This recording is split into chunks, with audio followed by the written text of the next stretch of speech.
Recruit Hyunguk gritted his teeth in agony, forced into a headstand on his own helmet. It wasn't just him, his entire squad shared the punishment. The crime? Losing 5 bullets. 5 hours later, everyone was collapsing from exhaustion. But Hyunguk was different. He calmly popped a brass casing into his mouth, beginning to restore his energy. This was his unique ability. Metal absorption. The more he devoured, the stronger he became. A system window flickered to life, showing his controllable metal mass had reached 300 grams, a pitiful amount compared to his power in his past life. Back then, they called him the Iron Emperor, able to command thousands of blades, unleashing a storm of steel that annihilated the monsters, threatening to consume the planet. But in one careless moment, a blade pierced his back. The assassin wasn't a monster. It was his own kind human traitors, deluded fanatics who believed they were a superior race, seeking to cleanse all of humanity. As his execution began, a mountain of a man drove a spiked hammer through his chest. He roared in helpless fury, swearing revenge with his final breath. But when he opened his eyes again, he had returned to the past. He was just a raw recruit again, his powers reset to their absolute base. And worst of all, he had to face his garbage platoon leader, a man who lived to torment his subordinates, especially our main character. Every mealtime, the captain would assign him some pointless task. But this time, Hyunguk didn't protest. He simply smiled and accepted the order. He then slipped into a dark corner, pulling out a handful of iron spoons he'd stashed away. It was time to level up. He brought one to his lips, savoring the familiar taste of metal. A system notification confirmed his progress. Controllable metal mass, 310 grams. At this rate, regaining his former power would take an eternity. But his memories of the future were his greatest weapon. He knew that in 3 days, a Grade 1 monster would appear. This was his chance for a massive breakthrough. All right, he thought. Let's see what a regressor with my knowledge can truly accomplish. 3 days passed in a flash. Hyunguk was on watch duty with his squad at a remote checkpoint. By now, his controllable metal mass had jumped to 1,359 grams. He kept his eyes glued to his watch, waiting for the exact moment foretold by his memories. Suddenly, he racked the slide of his AK-47, startling the soldier next to him. Something was wrong. And just as he predicted, hideous goblins began swarming from a newly opened gate. Their target, a surprise raid on the barracks below, where everyone was still sound asleep. The leader of the pack raised its arm, preparing to give the order. It let out a guttural roar to signal the attack. But before the sound even faded, a razor-sharp knife shot through the air, sending it flying back 5 meters. The masterful strike could only belong to one person, Hyunguk. He telekinetically controlled the blade, sending it weaving through the air as he faced down the overwhelming goblin horde. With a few simple movements, he effortlessly dispatched a foolish goblin that charged him. A crimson orb fell from its corpse. Without a second thought, he guided it straight into his mouth. The taste was foul, but he recognized it instantly. Mana steel. If he could keep absorbing this stuff, he'd surpass the power he held in his previous life. Fueled by excitement, he and his blade dove deep into the sea of goblins. He already knew all their attack patterns from his past life, easily weaving through their clumsy strikes. He manipulated his weapon with blinding speed. But he didn't go for the kill. He merely severed the tendons in their legs, leaving them writhing in agony on the ground. His real target wasn't these small fry. He was baiting the hook, trying to lure out their leader, which was perched in a nearby tree, seething with rage but refusing to appear. Suddenly, a little goblin tried a sneak attack from behind, but Hyunguk's senses were far too sharp. He spun around and ended it instantly. He hadn't wanted to kill them this quickly, but the memory of his previous life, being stabbed in the back, ignited a furious rage within him. He roared a warning. Anyone else who tried that would not receive such a merciful end. Finally, the goblin chief could take no more. It decided to intervene. Chanting a dark spell, it manipulated the very earth beneath them. Instantly, thousands of razor-sharp spikes erupted from the ground, tearing through the entire area. When the dust settled, countless of its own goblins lay dead, impaled by its own reckless attack. The goblin chief stared in regret at its blunder, completely failing to notice a familiar blade, speeding towards its head. Yet somehow, it managed to parry the strike. This one was clever. More importantly, a system warning flashed in his vision. Mana reserves at 60%. He needed to end this quickly. Just as he prepared to go all in, his clueless teammate appeared, shouting his name from the edge of the clearing. The goblin chief saw its chance. It shrieked in order, and the remaining goblins changed their target. Hyunguk was forced to abandon the chief and rush to his comrade's aid. He unleashed a storm of bullets, combined with the deadly dance of his telekinetic blade. The last goblin fell in a hail of gunfire. But when he turned back, the chief was gone, leaving only his terrified teammate behind. Suddenly, his radio crackled to life. It was the commander, demanding a report on the gunfire. Hyung-guk had no choice but to reveal the truth. Monsters had appeared. He knew that very soon. That woman would arrive, Sergeant So Eun-ha. In his past life, she had stopped this very attack, but she had also claimed all of the rewards for herself, including a legendary grade item, the adamantium stone, the very source of his overwhelming metal manipulation power. If he let her take it this time, history would repeat itself. He would die again. He had to claim it, no matter the cost. Meanwhile, at nearby Outpost 6, the situation was desperate. The base was about to fall to the bloodthirsty goblins.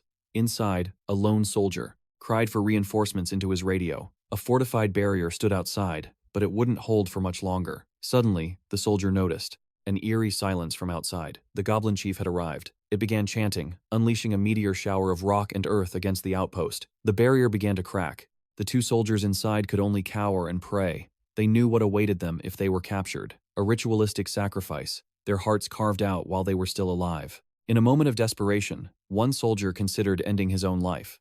But then, a new voice crackled over the radio. It was Hyung-guk, promising support, ordering the soldier to raise his crossbow and aim for the flashlight beam outside. Their crossbow, loaded with a fire strike skill, was ready. Peering into the darkness, they saw a terrifying scene of floating rocks. And then, just as promised, a single point of light appeared. It was Hyung-guk, pinning a goblin to the ground. A signal lamp was strapped to his shoulder.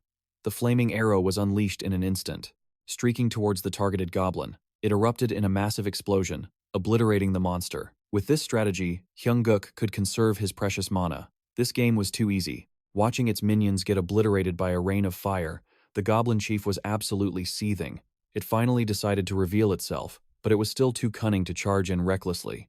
Instead, it grabbed Hyung-guk's teammate, using him as a human shield. But this was all part of the plan. A confident smirk spread across Hyung-guk's face. He would use his remaining 40% mana to seize control of his teammate's rifle. He unloaded the entire magazine into the chief's back, catching it completely by surprise. Though grievously wounded, the monster stubbornly endured the pain and fled into the darkness. The gate was right in front of it, just 5 meters from escape.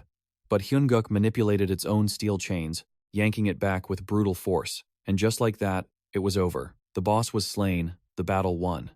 It took a full 5 minutes of digging through the monster's slimy guts, but he finally pulled out the legendary gem. Just as the guard patrol arrived, he shoved it into his mouth. By the time he turned to report, the absorption was complete. A guilty smudge still lingered on his lips. When Sergeant So Eun-ha finally showed up, every single monster had been wiped out. This immediately raised suspicions. How could 4 ordinary soldiers take down an entire goblin squad, boss included? The wounds on the monsters were identical, a clear sign it was the work of one man. And that man, Hyung-guk, was smirking triumphantly. He knew this was the day the Steel Sovereign made his long-awaited return. A few days after the gate incident, the barracks were buzzing with rumors. I heard the talk about the F rank is true. For real? I heard it from the staffer himself. At the 2nd Brigade, 1st Battalion, a female soldier excitedly told her friend the story. They were all about to die, but then suddenly, an F rank corporal appeared, wielding a massive sword and slaughtered the goblins. An F rank? No way. This isn't some fairy tale. Nearby, another man sighed. The air in here is awful. Sergeant Oh Sang-guk, a mage from Special Intelligence, scoffed loudly. Hey, you really expect me to believe that nonsense? But it's true, sir, the soldier insisted politely. A larger soldier beside him barked. Sub, lower your voice now. I'm sorry, sir, he trembled. That bulky guy was threatening him for Sergeant Oh. I didn't say at ease. Why are your hands down? No, sir. Private Parkin shivered. Hey, you. Oh Sang-guk called to the big guy, Private Lee Soo. Could you tear a goblin apart with your bare hands and clear a gate with 3 others? I could not, sir, he answered decisively. Oh, Sang-guk nodded in agreement. Right? I didn't see them kill the monsters myself. I bet they were just goblin stragglers. But then, his eyes narrowed. However, if it's true that some F rank has gone rogue, that's a serious threat to military discipline. Lee Soo understood perfectly, a malicious grin spreading across his face. Indeed, we can't have anyone disrupting the order, sir. Another beautiful morning arrived. The South Korean flag fluttered in the wind. The hallway leading to the soldiers' quarters was quiet. Salute, a voice rang out. Inside the battalion commander's office, Our main character greeted his superiors. Private Lee Hyun-guk. Reporting as ordered. His mind was racing. If everything went smoothly, they could have just ignored it. Why summon me now? Lieutenant Seo Eun-ha was also present, standing at attention. Beside her was Lieutenant Lee Min-hee, the stern team leader. Private. Major Kim Kang-seok stared directly into Hyun-guk's eyes. Is it true you disobeyed a direct order and deliberately delayed the gate's first perimeter? One wrong word and I'm suspended for sure, he thought, taking a shallow breath. Stay calm. The worst they can do is guard duty. He answered loud and clear. Yes, sir. I saw the gate erupt while on my post and reacted immediately. Major Kim looked puzzled. I've read the report, but I still don't get it. Under normal circumstances, an F-rank soldier like you would have been torn to shreds. He wasn't joking. He meant every word. The pressure is insane. Hyun-guk swallowed hard. If I back down now, my military career is over. After a moment of silence, he spoke. Sir, I feel it's unfair. It feels like I've been deceived by you. Deceived? Major Kim repeated. Lee Min-hee exploded. How dare you speak to the battalion commander like that? But Major Kim simply waved his hand, silencing him instantly. He returned to his position. The major asked, Why? Hyun-guk replied without a hint of fear. Every time you trained us, you emphasized one thing, over and over. Do you remember, sir? Major Kim was silent for a few seconds, recalling his own words. No matter how low your rank, if you apply our core monster strategy, even a D rank, no, even an E rank, can fight an ogre. According to your training, sir, while an F rank like me might struggle with an ogre, a goblin is not impossible. His words made Seo Eun-ha stare. While it's true I went against a direct order, if I hadn't gone to help Post 6, everyone there would have been annihilated. All right, that's the logic part done, Hyun-guk thought, satisfied. Now for the emotional appeal. Memories of Major Kim's words flooded back. That's why every soldier is a soldier. Always be ready to fight with all your might. That's what you always stressed, sir. As a true soldier, trained by a commander I deeply respect, I simply used my training and did my best to execute it when lives were on the line.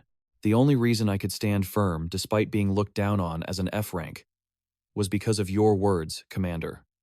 That was the only reason. So, when you deny my actions, it feels like my entire military career is a lie. That is why. I feel like I've been deceived. Major Kim Kang-seok. The moment he was commissioned, the gates began to open. He nearly lost his life, but returned to the military without hesitation, becoming a core member of the AMT in its early days. Hyun-guk smirked inwardly. In other words, he's a true soldier. I just told him I followed his words like gospel and risked my life for my comrades. How could he possibly suspend me now? Major Kim approached, placing a hand on Hyun-guk's shoulder. I understand. That is your conviction. Is it, soldier? His attitude was strangely intense. Hyun-guk looked up. Private Lee Hyun-guk. You, Major Kim declared, will be appointed as a non-commissioned officer.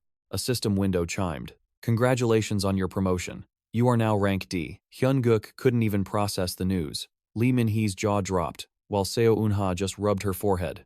Tears welled up in Major Kim's eyes as he nodded with pride. Sweat poured down Hyun-guk's face. He never expected this. His eyes were wide with panic. Did I hear that right? He stammered. Back at the barracks, in the training room. Damn it! Our main character roared as he lifted weights. He slammed the heavy barbell back onto the rack. Drenched in sweat, Hyun-guk sat up, breathing heavily. I've gotten myself into some real trouble. As he wiped his brow, two figures nearby spotted him and hatched a plan. Lee-soo and Oh-san-guk shared a sinister smile. Hyun-guk recalled the earlier chaos. Lieutenant Lee Min-hee had tried to stop it, protesting, You can't do this, sir. The AMT has never had an F-rank NCO before. Thanks to Lieutenant Lee, he thought. I bought some time by saying I'd consider it. He needed to keep a low profile to avoid drawing any unnecessary attention. But suddenly, a voice shattered his train of thought. Hey, Private Hyun-guk. You done with those weights yet? Not yet, the main character replied politely. An awkward silence hung in the air, but Lee Woo-suk just kept smiling that infuriating grin. That smug look was getting on his nerves. What do you want? He asked bluntly. Woo-suk's voice boomed like a declaration. The biggest hotshot in the unit can't even lift this much? If you can't, you'll be a disgrace to our entire squad. Immediately, everyone in the gym turned to the commotion. Our hero couldn't ignore the snickers. Coming from the other soldiers, he saw Oh-san-guk, lifting a tiny dumbbell, openly sneering at him. That piece of trash, Oh-san-guk. The main character remembered this scene, surrounded by their demonic laughter, a memory that crushed his spirit. He knew it. Just like in his past life, they were going to bully him publicly. What a pain. He ruffled his hair in frustration.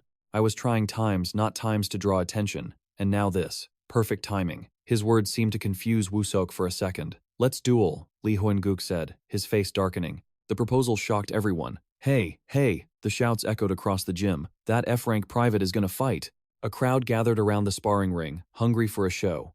The main character slipped on his gloves, casually cracking his neck. Lee Woo-sok put on his own gloves with absolute confidence. Private Lee Hoon-gook, he sneered. It's time I taught you a lesson. His arrogance was on full display. Allow me to educate you. The entire hall was now focused on their match. Without another word, Woo-sok charged, and the battle officially began. Elsewhere, a different voice rang out. What? Choi Yirun is on leave? How? The man said, frustrated. I heard he has the potential to become a sword saint. I had such high hopes. I wanted to see his power with my own eyes. Just then, Lee Min-hee spoke up. Warrant Officer Choi, Sergeant Choi Yirun is indeed our current ace. But there's another one, a candidate for the next generation's ace who also possesses the berserker trait. This piqued the officer's interest. After all, he was Warrant Officer Choi Min-ho, a tactical instructor for the Black Tiger Unit, an elite special forces team. Beyond its name, everything about the Black Tiger Unit was a state secret. Lee Min-hee continued. Since you've come all this way, it would be a shame to leave empty-handed. Would you like to take a look? At that moment, Hoon-gook and the bulky brute were locked in their duel. Against the onslaught of attacks, our hero effortlessly dodged each one. He even threw in a few taunts, enraging his opponent further. The crowd watched in dead silence, captivated by the tense battle. Lee Min-hee enthusiastically made his introduction. Warrant Officer Choi, you've come at the perfect time. We're witnessing a selection match. What do you think? Every punch lands like a thunderclap, but Choi Min-ho remained calm, observing coolly. What's the use if none of them hit their target? Lee Min-hee quickly replied, oh, that's because the other guy has no experience, so he's holding back. If he landed a single serious blow, the other guy would end up in the infirmary. Hearing this, the officer grunted. Is that so? From the sidelines, someone couldn't help but shout, Hey, Lee Woo-sok, you're going too easy on him. Fight properly. The crowd erupted. Is this some kind of joke? Yeah, I'm getting tired of this kid. Under the immense pressure, Woo-sok cursed inwardly. Damn it. Holding back? My body feels impossibly heavy. I can barely move, let alone fight. Desperate, Woo-sok charged at the main character once more. But with his ultimate cheat ability, he was perfectly confident. With my metal control, he thought. Every single step he takes feels incredibly heavy. That's why Hoon-gook could evade his attack so easily. Woo-sok was utterly bewildered. How is this possible? The main character smirked. He must feel like he's fighting through a swamp. A wicked grin spread across his face. But just then, Lee Woo-sok suddenly shouted, Stop, wait a second, my legs feel weird. The main character played dumb. Really? What's wrong? Trying to run away? That infuriating, provocative look made Woo-sok's blood boil. You damn F-rank bastard, he roared, activating his skill. Berserker's body hardening, iron armor. Seeing this, Hoon-gook's playful expression vanished, replaced by a serious one. From the stands, Choi Min-ho couldn't help but be impressed. A body hardening skill? This is no longer an ordinary match. And yet, his opponent's eyes show no fear. Not a single trace. It's like a raging bull facing off against a leopard intentionally hiding its fangs, waiting for the perfect moment to strike. How interesting. Hearing this, Lee Min-hee grinned smugly. I told you, sir. That kid, Woo-sok, is no ordinary D rank. This is the first time I've ever seen a body hardening skill from someone at his level. After his transformation, Lee Woo-sok declared triumphantly, Now, let's end this. Just as expected, his body now enhanced, he was much faster and stronger. A single punch sent our hero flying backwards. The crowd went wild. That's more like it. That's Lee Woo-sok for you. They're on completely different levels. No wonder they call him a next-generation ace. But despite the cheers, only the one who threw the punch knew the truth. The blow looked powerful, but Woo-sok was stunned. What? It felt like punching solid steel. What is this? At that moment, a system window appeared. Corporeal hardening, rank D activated. Effect: consumes 5 mana to temporarily harden a body part. By absorbing high-purity magical metals, skill proficiency can be improved. A skill that turns his body into steel. Hoon-gook sneered. My turn to counterattack, you lump of meat. This taunt, of course, successfully triggered his opponent once more. Enraged, Woo-sok screamed and lunged forward. You F-rank bastard. With his superior agility, the main character easily dodged the blow. What a waste, he thought. Using this skill on someone like you is a real waste. Swiftly, our hero launched a counterattack, flooring him instantly. To him, this guy was just a thug drunk on a little power. You said you'd teach me a lesson, right? But now, you're the one who's going to regret it. And just like that, 𝑹𝒐𝒏𝒌 was knocked out cold, stunning the entire crowd. But this outcome was exactly what Choi Min-ho had predicted. The leopard has finally revealed its fangs, he thought, and it sunk them right into the bull's neck. If you're a predator, you can't possibly miss your opponent's fatal weakness, right? Go for the throat. 𝑹𝒐𝒏𝒌 was beaten to a pulp, but he refused to give up. He struggled back to his feet and hoisted 𝒂𝒏𝒌 into the air, his voice filled with manic rage. You cowardly bastard! I don't know what kind of trick you pulled, but you can forget about it. With a roar, he slammed the main character to the ground. But the battle raged on. Lee Hee-hun-guk was snatched up like a toy, then violently hurled forward. Panic flashed across his face, bracing for the brutal impact. But no, he clung tightly to his opponent's arm, refusing to let go, locking one leg around the brute's head. The maneuver instantly halted his foe's momentum. From the stands, Warrant Officer Tron analyzed the move silently. A triangle choke. If he slams his opponent down now, he'll shatter his own arm. His reaction time is better than I thought. Right now, Hee-hun-guk was hanging on by a thread, clinging to the giant's arm. The warrant officer continued his silent assessment. But against a berserker in a body-strengthened state, a normal chokehold like that shouldn't work. Had he placed his hopes too high? His arrogant rival raised his other hand and bellowed, "You're just struggling to survive." Hee-hun-guk ignored him. He held onto that massive arm for dear life, letting out a defiant roar. The giant swung his fist towards him, his voice dripping with mockery. "You think you can break my arm with that?" Without hesitation, he threw a punch at Hee-hun-guk's jaw. "Are you trying to break my fingers?" he sneered. Thinking this, he opened his palm wide. Seeing this, Hee-hun-guk knew his trap was sprung. Using the legs clamped on his neck, he launched himself upwards. He released his legs, grabbing the man's slick, white-haired head. In a flash, he shifted his grip, locking his arms tightly around his enemy's neck. Now he was dangling from his back. Warrant Officer Tron's eyes lit up with excitement, as if he himself had turned the tables. He spun into a rear-naked choke. That's it. If you put pressure on the carotid artery, it's dangerous. A berserker's strengthening is focused on muscle. Hee-hun-guk finally spoke, taunting his foe. Is this all you've got? Try to break free with brute force. I dare you. A vicious smile spread across his face. Just then, a system notification appeared. Body strengthening. D rank. Activated. Cost. 5 mana. Temporarily strengthens a part of the body. So he had strengthened his body too. The behemoth couldn't believe it. No way. Does he mean I can't escape even with my own strengthened power? Another system window popped up. Warning. Body strengthening has exceeded its current limits. A blue electric aura began to crackle around Hee-hun-guk's entire body. Warning. Exceeding the limit may cause destruction of the user's body. Seeing things escalate, a soldier turned to Oh Sang-guk and yelled, "Corporal Oh Sang-guk, aren't you going to stop him?" With his personality, Hee-hun-guk will never back down. He was pushing his body to its absolute limit, yet not a trace of exhaustion showed on his face.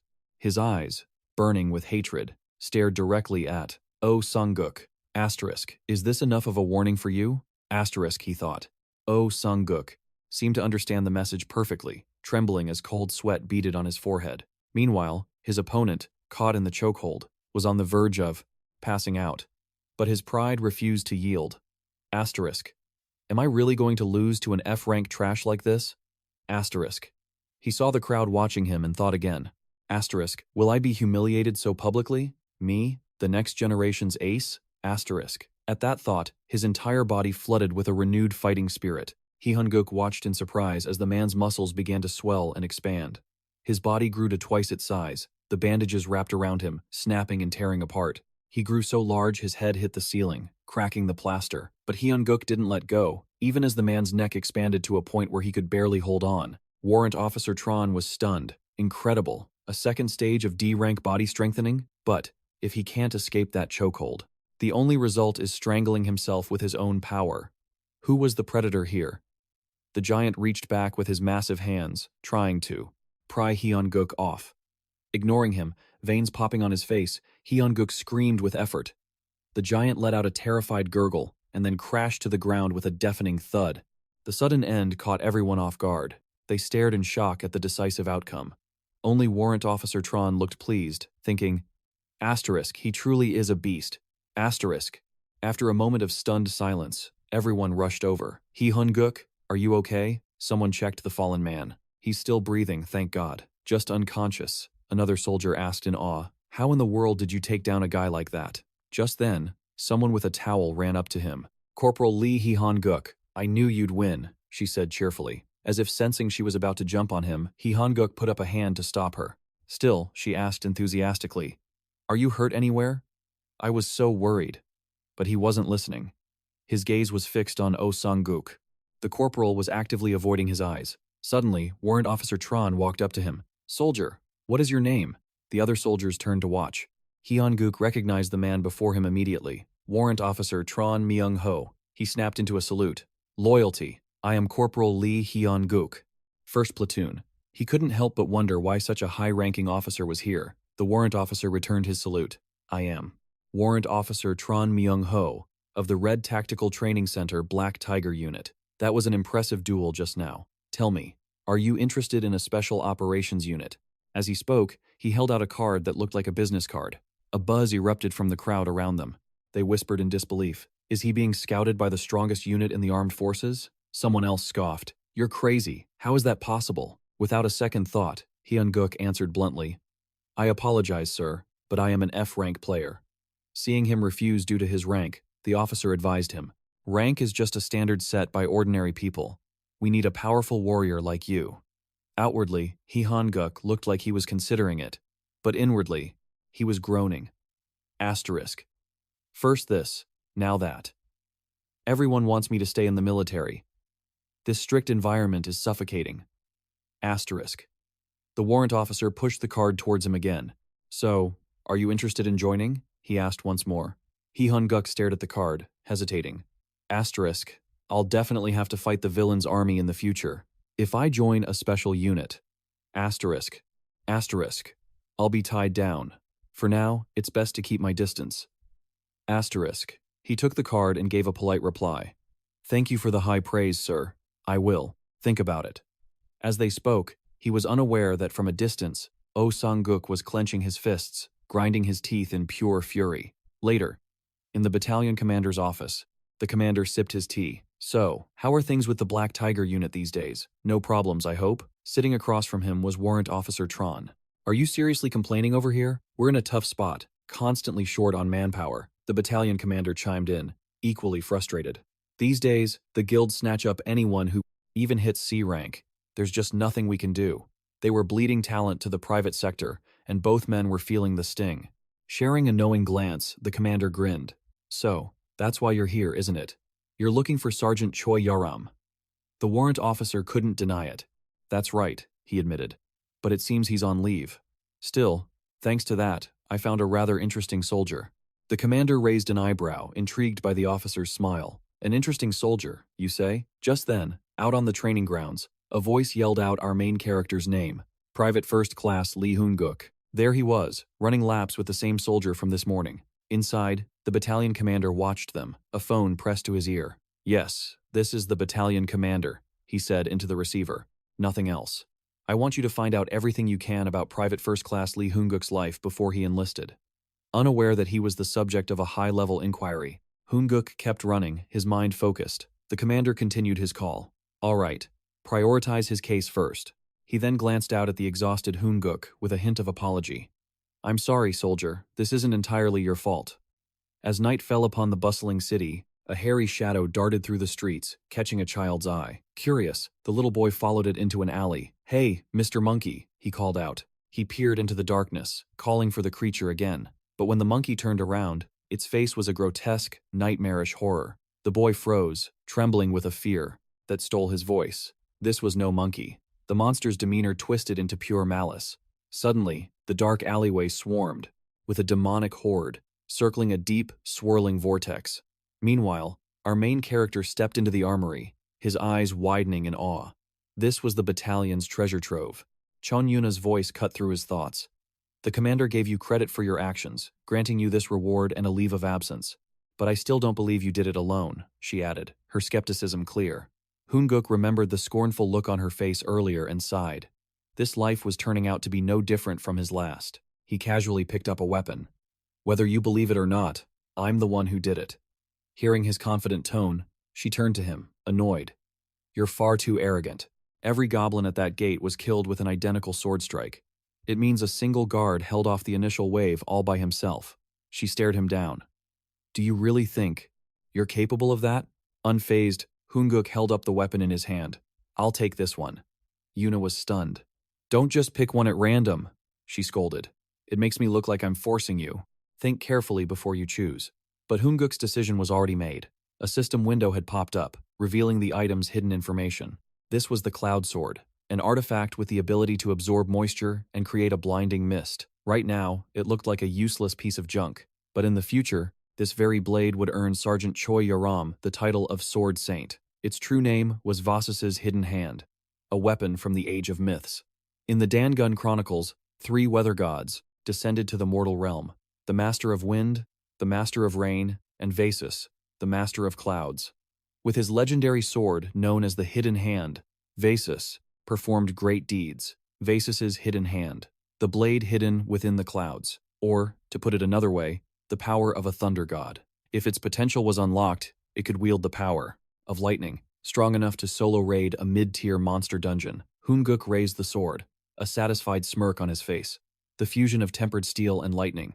It's the ultimate combination. He felt a slight pang of guilt for its previous owner, but Yuna just sighed in the background. To think someone with such incredible achievements would choose such a flimsy-looking blade.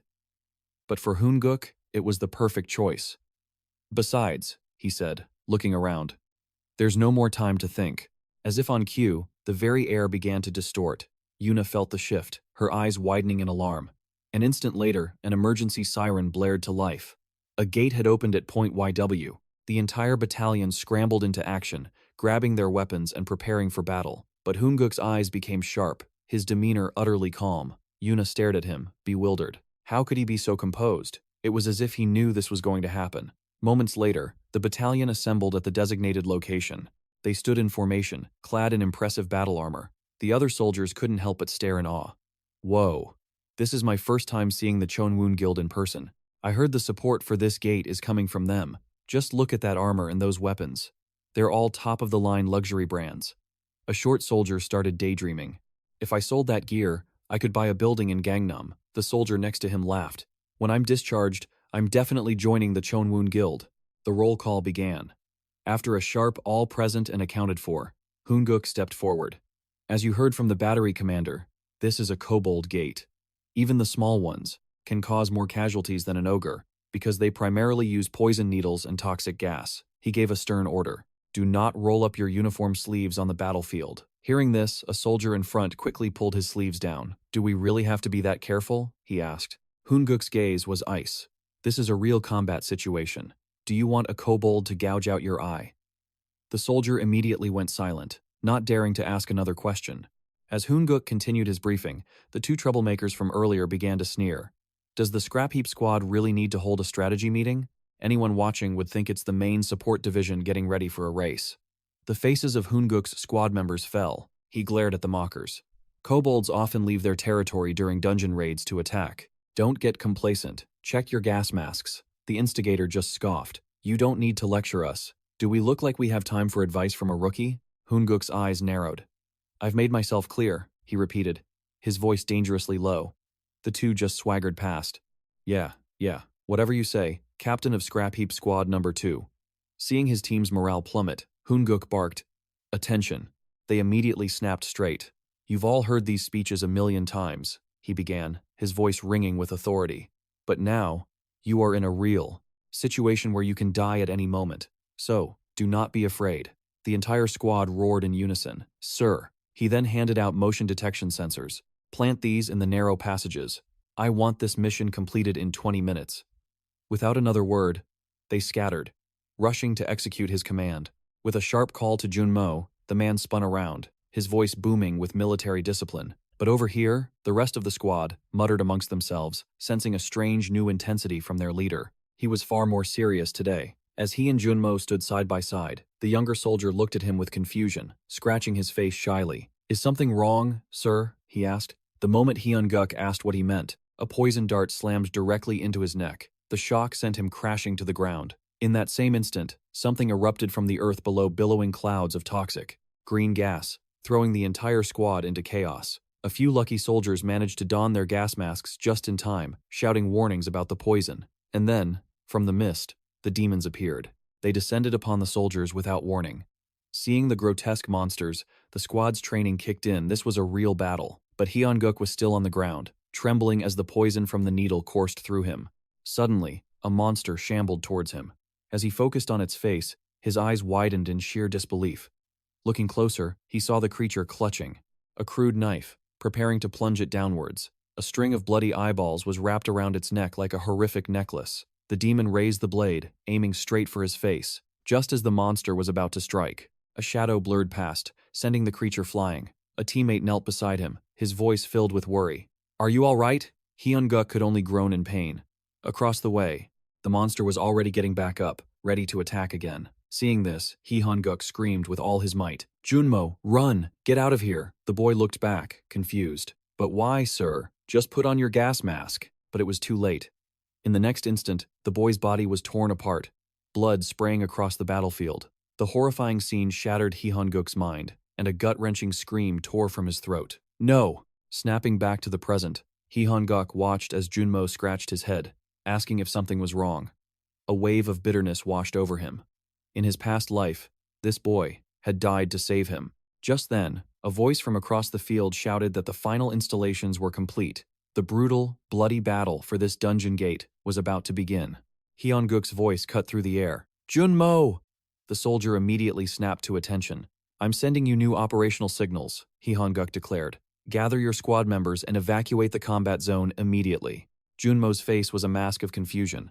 Then, a transport vehicle appeared out of nowhere, shocking him even more.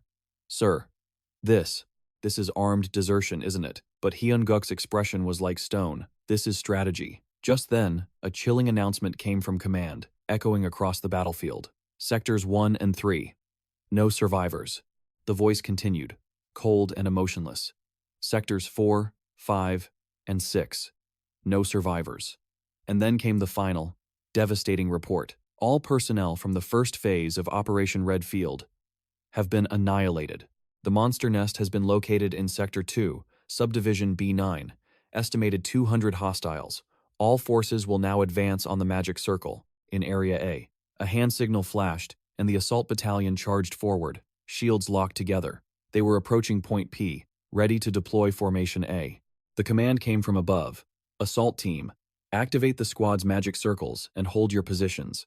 In an instant, rings of power flared to life, revealing swarms of monsters trapped within. They surged forward like a tidal wave, but the soldiers stood their ground, their discipline unshaken, awaiting the command. The creatures lunged, closing the distance to the magic circles. The order to wait held firm. When the monsters were barely a centimeter away, a single word rang out: "Fire." The magic circles erupted in a glorious inferno. Every monster that charged forward was incinerated by flames and riddled with gunfire. The sight was both terrifying and breathtakingly beautiful. Meanwhile, outside the main battle, Hyun-guk's team was still setting up their equipment. Soldiers rushed back and forth, following his precise commands. One by one, each location reported its setup was complete. Finally, Hyun-guk placed a piece of tape in an X shape on a specific spot. The soldier behind him watched, puzzled. "What are you doing?" Hyun-guk stood up. "I'm installing the motion sensor as per the manual," he said calmly, and marking its position with aluminum tape. The other soldier grumbled that it seemed like a waste of resources. At that moment, the armored hunters moved into their final positions. Their platoon leader, however, wouldn't stop complaining. This was Lieutenant Lee Min-hee, a C-class player whose specialty was teleportation magic. "Platoon 1 moves out in 20 minutes, he droned on. "So the support team better have those detox kits and potions ready." Hyun-guk listened silently before snapping to attention, his voice ringing out with clarity. "Sir, the support platoon's mission, as assigned by the company commander, is to prevent any monsters from reaching the civilian sector." The others were used to this tension. Lee Min-hee shot him a sideways glance, then glared at him fully before grinding his teeth in frustration. "Good heavens," he muttered, his face twisting in annoyance. "The platoon leader shows you a little favor one time, and now you think you can do whatever you want?" He then pointed a finger right in Hyun-guk's face. "You have zero real experience," he sneered. But Hyun-guk's expression remained like a stone wall as he recited his rank and duty. Lee Min-hee's anger only grew. "Who do you think you're lecturing? Can't you even relax your face?" Hyun-guk's reply was blunt. "No, sir." Just then, a pink-haired woman ran up, breathing heavily. "What's going on, Platoon 2's leader?" This was Sergeant Choi Song-ha, a C-class player and a healing specialist mage. Lee Min-hee was about to say something, but stopped himself. Hyun-guk watched, a thought crossing his mind. Asterisk. Because I'm here, he's reining in his usual arrogance. That's Lieutenant Lee's weakness. Asterisk. Suddenly, the lieutenant threw an arm around Hyun-guk's shoulders. "It seems the support squad doesn't quite grasp the battlefield situation," he said, with a fake smile. "I was just trying to explain to him how a real war works." His face began to flush red. "What is it, Song-ha?" She suddenly remembered her purpose. "Oh, right. The battalion commander is summoning Corporal Lee Hyun-guk." Hyun-guk froze, stunned. He pointed at himself. "Me?" High above them, on a watchtower, a woman lowered her binoculars, her gaze fixed on him.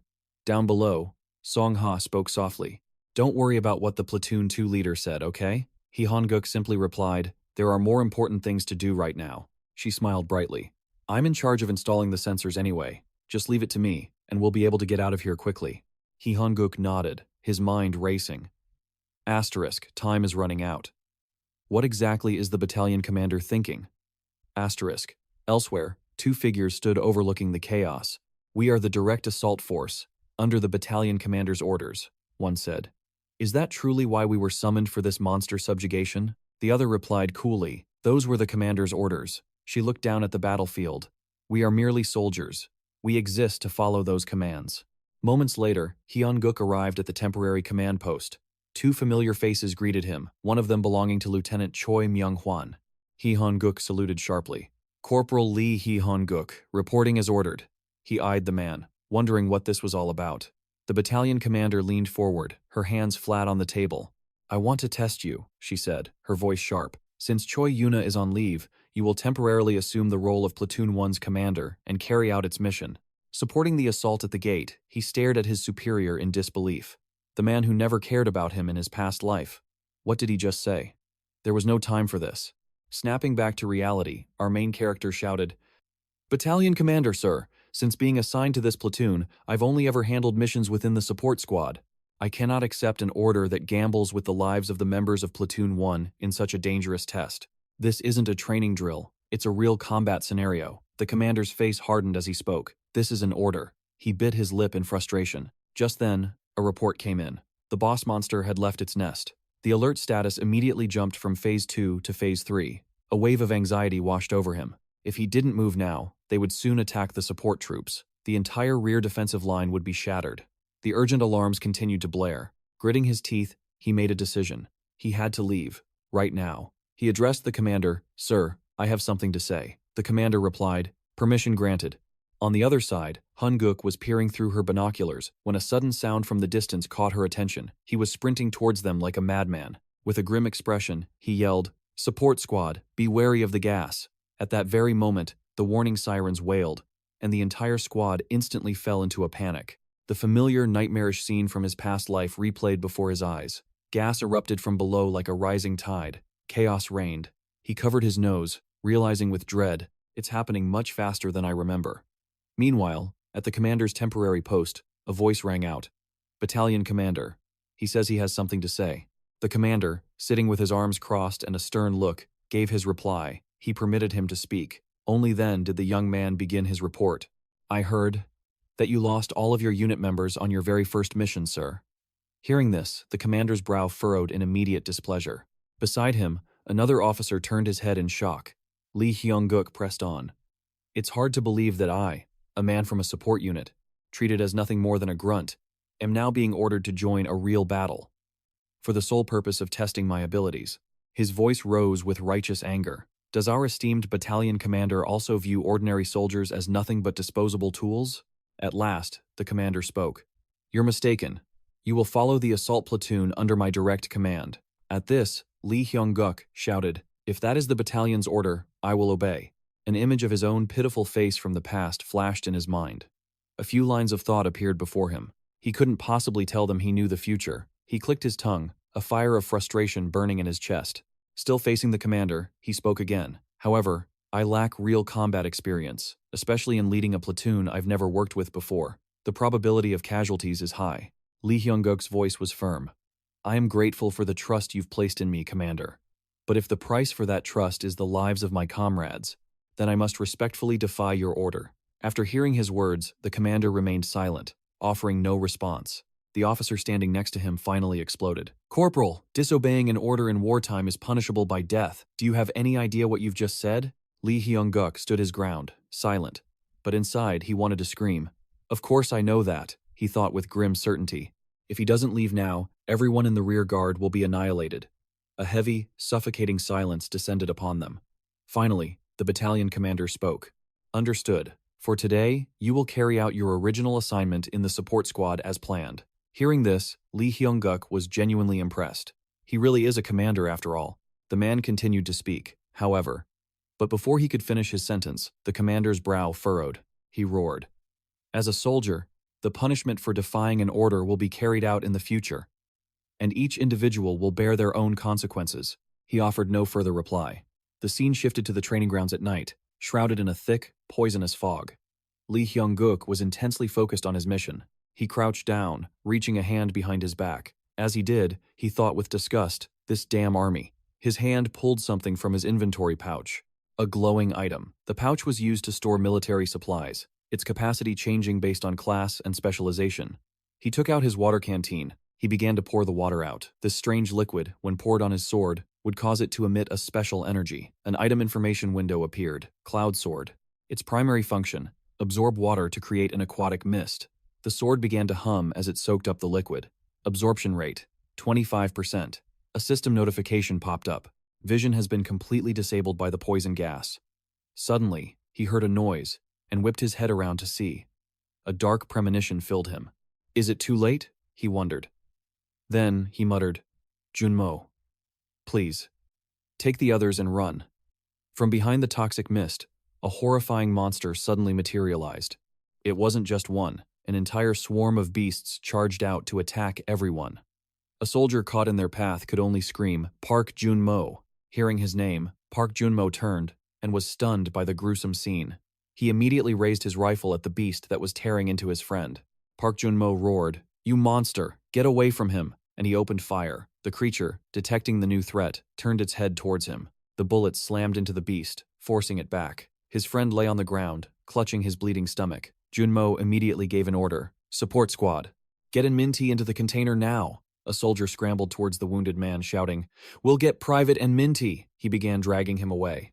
A long trail of blood stained the ground from the severe injury. Realizing the gravity of the situation, a female medic panicked, grabbing her head with wide, terrified eyes. Park Junmo turned to her. Sergeant, treat his wounds, he yelled. Seeing her frozen in shock, he shouted again, Sergeant, he thought to himself. She's only 20 years old. Gripping his rifle tightly, he continued his thought. I know this is her first time in combat after joining the squad, but I'm just a low-ranking grunt in this unit. What can I even do? Just then, a desperate voice called out, Private Park Junmo, we're running out of ammunition. Another soldier added, This is my last magazine. He squeezed his eyes shut, a single thought consuming him. What should I do? We're all going to die here. In that instant, a thought flashed through his mind. If it were Lee Hyung-guk, what would he do? And just like that, he began to think like his idol. A voice cut through the chaos, coming from someone performing first aid. Private and Minty needs immediate medical care. Where is the sergeant? In response, he reached a hand into his inventory pouch and pulled something out. At that moment, another soldier realized his gun was out of ammo.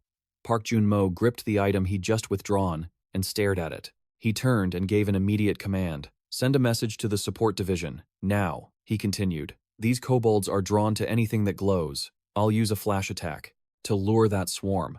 The entire platoon will follow the sergeant and evacuate the wounded from this location immediately. At this, the sergeant turned to him and asked, Private Park Junmo, what are you talking about? He then raised the object from his pouch high into the air and declared, As a corporal of this platoon, this is an order. Just as Private Lee Hyung-guk said, if we can make it to the evacuation zone, we'll meet the Chonwong Guild there. When I give the signal, everyone run with all Your might. The horde of monsters immediately began to notice the light radiating from Park Jun-mo. As they did, he steeled himself, thinking of his own skill. My electromagnetic ability can't even kill the weakest monster. But in the end, I can still use it to save everyone. With that resolve, he dashed right past the swarm of beasts, drawing their attention. Their eyes locked onto his silhouette as the entire pack began to give chase. From behind, everyone else watched the scene unfold.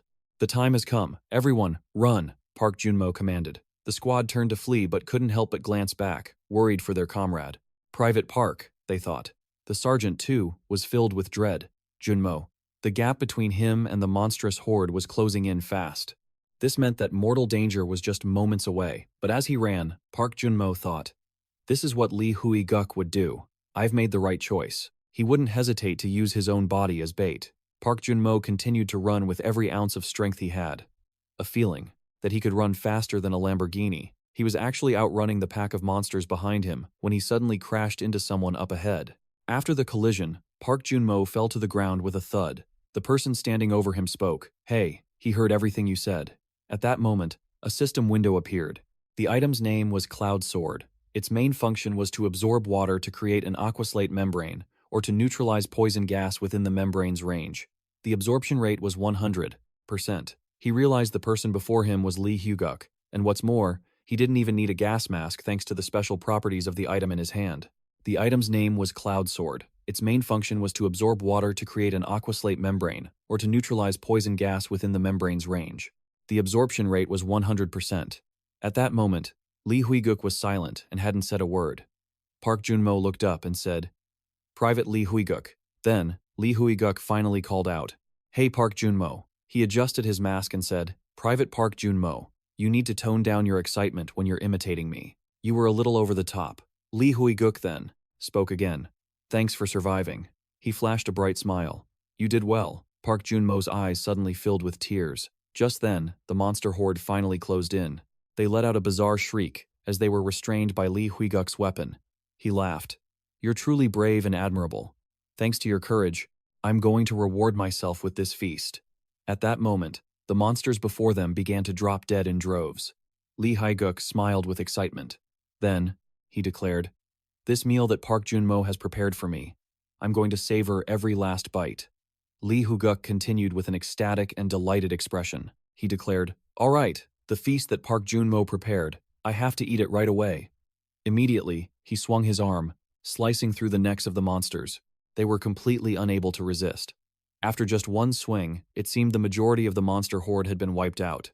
The remaining ones stood behind, awaiting their turn to die. After the beasts perished, incredibly unique glowing stones appeared beside them.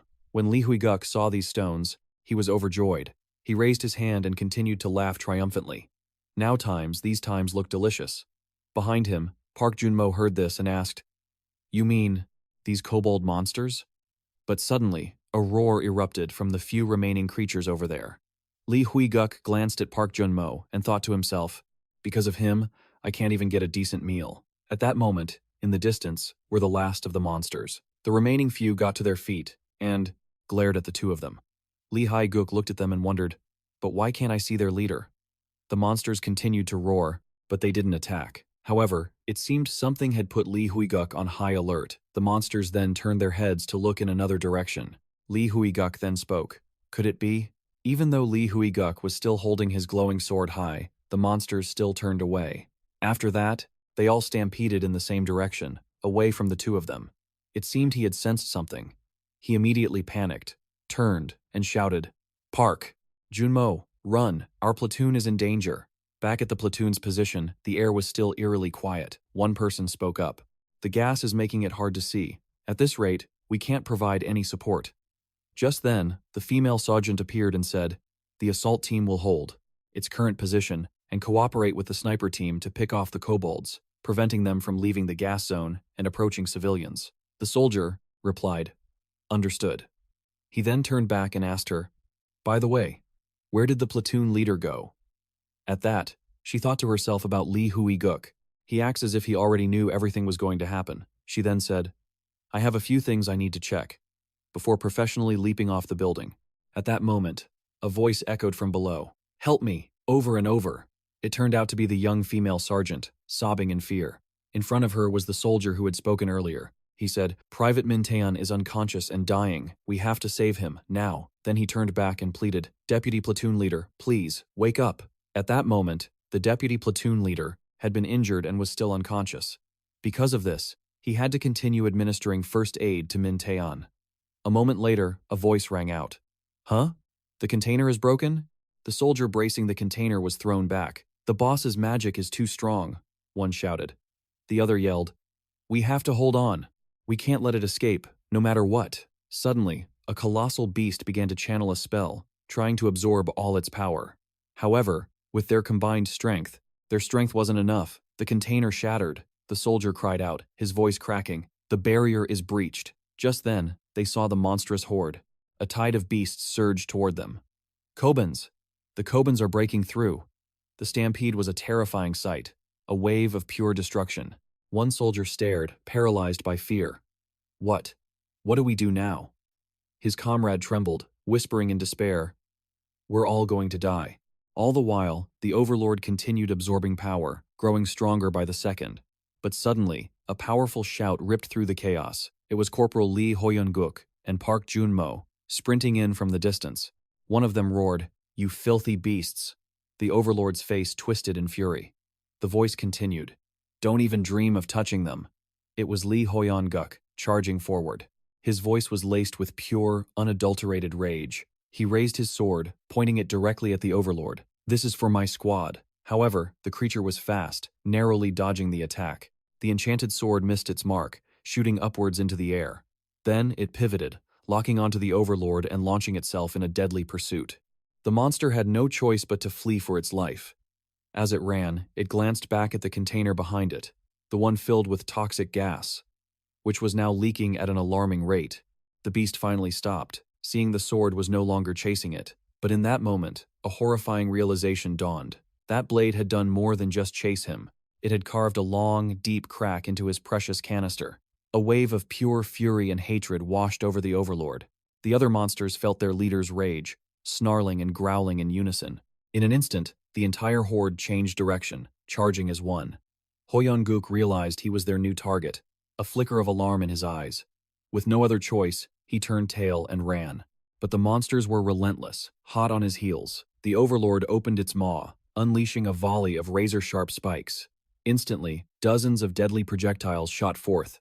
They rained down on Hoyeon-guk and Park Jun-mo, plunging them into a life-or-death situation. Without hesitation, Hoyeon-guk threw himself in front of Jun-mo, using his own body as a shield. But Jun-mo wouldn't stay behind. He surged forward, shielding Hoyeon-guk from the next wave. Hoyeon-guk immediately roared, "Park Jun-mo, get down!" And in that split second, Park Jun-mo ducked, narrowly escaping death. Just then, a system window flashed before Hoyeon-guk's eyes. Skill information, metal control. Current controllable weight, 2,959 grams. Warning, control speed exceeds current proficiency. Hoyeon-guk made a complex gesture, and the trajectory of the spikes instantly changed. Miraculously, the deadly rain of steel veered away, no longer a threat to either of them. Another notification appeared. Warning, M7 sword control lost. The Overlord watched the situation unfold, its eyes gleaming with cunning. Hoyeon-guk's focus shifted back to the monster commander. He thought to himself, "These damn things." He then raised a gun, aiming it squarely at the Overlord and opening fire. That's the leader. It's commanding the Kobans' attack. It directs their every move. As bullets flew, the Overlord scrambled to dodge. Hoyeon-guk thought, "If I keep applying pressure like this, I can buy more time for the others." He kept his aim steady, his mind racing, but bringing Jun-mo into a direct assault is too dangerous. Hoyeon-guk then shouted to Park Jun-mo, "First, we fall back to the container." Jun-mo immediately replied, "Yes, sir. Awaiting your signal." Hoyeon-guk scowled. "What signal? Just run." Park Jun-mo scrambled to follow, yelling, "Corporal Lee." Just then, the entire horde unleashed another volley, each monster firing as many spikes as it could. The two soldiers were closing in on the containers, but the projectiles were closing in faster. Reaching the large canisters, Park Jun-mo dove behind one for cover. As for Hoyeon-guk, he turned to face the storm, a single thought blazing in his mind: metal control. In an instant, the wave of spikes was violently swept aside. Hoyeon-guk vaulted over the container with ease. However, as he landed, Strange symbols began to glow behind him, causing him to turn back with curiosity. The monster's gaze was also fixed on Hoyeon-guk and the brilliant, glowing sigils that had appeared. The overlord's face contorted with pure, unadulterated rage. Hoyeon-guk let out a sigh of relief, a small smile on his face. That was a little too close. But his relief was short-lived as he finally took in the scene before him. His injured teammate hadn't been treated, and the sergeant was curled up, holding her head in terror. Seeing him, she looked up, her eyes wide with shock. As her gaze met his, the others turned as well. "Corporal Lee Hoyeon-guk," they called out. Park Jun-mo turned back, his voice filled with urgency. "Private Min Tae-on is unconscious." Hoyeon-guk's face hardened. "What are you talking about? The deputy squad leader is the combat medic." He then turned to face the deputy leader and saw her.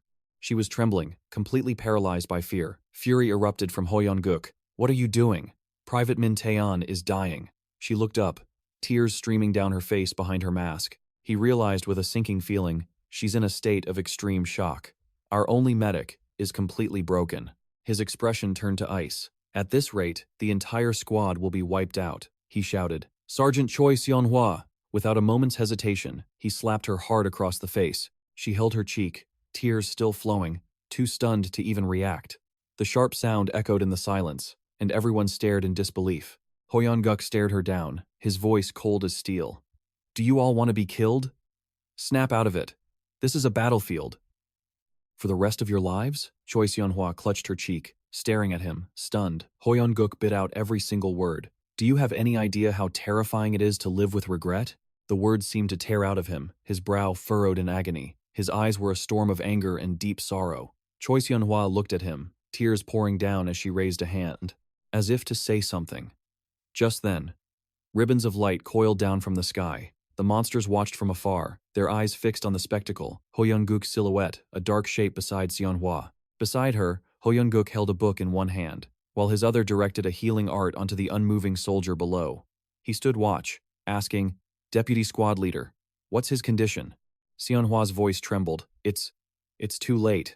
He's lost too much blood." But then, her voice filled with newfound determination as she yelled, "But I refuse to give up." Hoyeon-guk managed a relieved smile. "Thank you." He then turned to the other soldiers. "Give me your knives," the curly-haired soldier asked in surprise. "Corporal Lee." "You don't mean..." Hoyeon-guk gritted his teeth. "It's time to pay back everything we've received."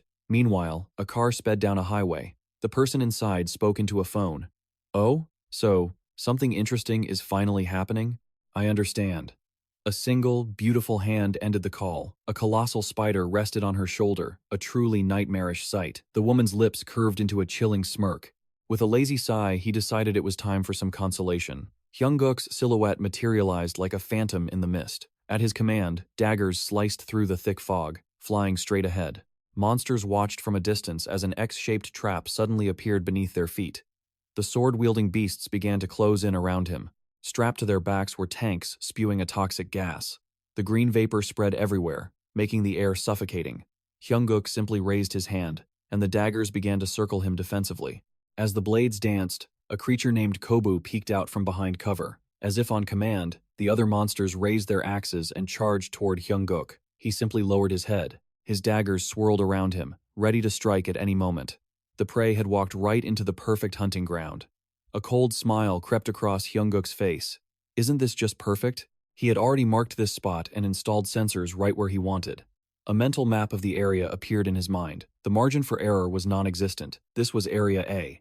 The horde was being commanded by the pack leader from the rear. Hyung-guk closed his eyes, his brow furrowing in concentration. "All I have to do is find it, and this game is over," he thought to himself. Activating his metal detection skill, he scanned the entire area. The system immediately highlighted traces of every metallic object. Every monster hiding behind a wooden crate was now perfectly visible to him. A plan sparked in his mind. He knew exactly where Koba was. His eyes snapped open, the daggers instantly aimed toward every concealed enemy. A system window materialized before him. Skill information. Metal control. Effect. Control metal using mana. Proficiency increases by absorbing metal. Current controllable metal weight, 259 grams. As Koba watched in shock, Hyung-guk charged forward. His daggers weaved through every obstacle, striking all the hidden monsters. They moved with deadly speed, ricocheting from one target to the next. At that moment, one dagger shot directly towards Kobu. The sorcerer raised his hand, casting a spell. A crimson magic circle appeared. Flames erupted above his head as tendrils of dark energy snaked around the dagger. The circle grew larger as dark and green energies clashed. Hyunguk's eyes narrowed, and he suddenly yelled, "Over here!" As his blades rapidly changed direction. Kobu let out a ferocious roar, the flames above him burning even brighter. Hyunguk's eyes widened in shock. His face darkened. The black tendrils had ensnared all of his daggers. Kobu shot him a triumphant grin. Hyunguk clenched his hands into tight fists, his anger rising. He roared as he prepared a counter. "You bastard! Let go of my daggers!" Just then, another notification appeared. Skill information. Metal control. Current controllable weight, 2,959 grams. Warning, dark magic has exceeded the controllable weight limit. Hyunguk stared at the notification, his anger flaring. It's not enough? At that moment, the marks on the monsters' heads began to glow. They raised blowguns, unleashing a volley of poisoned needles straight at Hyunguk. He had no time to prepare. He glanced back to see thousands of darts already upon him. Panicked, Hyunguk instinctively threw his arms up to block his face. Needles rained down from every direction. All he could do was shield his head from the onslaught. The other monsters watched from the fog as Kobu made his magic circle even larger. He then released the daggers, letting them clatter uselessly to the ground. The sorcerer raised a hand, then pointed forward. At his command, the monsters immediately charged. They swarmed Hyunguk, whose arms were now riddled with deeply embedded needles. He gritted his teeth. "I thought I'd be struck down just like in my past life." But Hyunguk stood up, raising his arms. The needles embedded in his skin quickly fell to the ground. He looked at his arms and thought, if it weren't for my body fortification skill. Just then, the daggers that had fallen suddenly shot back into the air. They began to swirl violently, moving to their designated positions. Hyunguk's face was a mask of pure fury. "You foolish creatures." As the monsters swarmed in to surround him, Hyunguk's rage finally exploded. "Begone!" he roared. The spinning daggers became a blur, tearing through each and every enemy. They formed a massive storm of blades, a devastating tornado that swept everything into its vortex. A whirlwind of destruction consumed the entire area. Hyunguk stood firm in the center, shielding his face, as Kobu watched in astonishment. Hyunguk suddenly called out to him, "Hey Kobu, you dark magician." He gritted his teeth and pointed. "It's time I return the favor." The storm in the sky raged with even more intensity. Despite the immense pressure, Hyunguk stood his ground, taunting him further. "Hey, dark magician Kobu, it's payback time." Hearing this, the sorcerer gritted his teeth and launched a ferocious attack towards our main character. But our main character wasn't fazed in the slightest. He yelled out, "Your mindless rage is useless against me." Even though he'd nearly been cursed out by his squad mates before, he continued to provoke his enemy. "Do you have any idea how much effort it took for me to finally stand against you like this?" At the same time, an idea formed in his mind. Activate the metal control skill. Assessing the situation, he thought, if I carelessly attack like last time, he'll seize the advantage.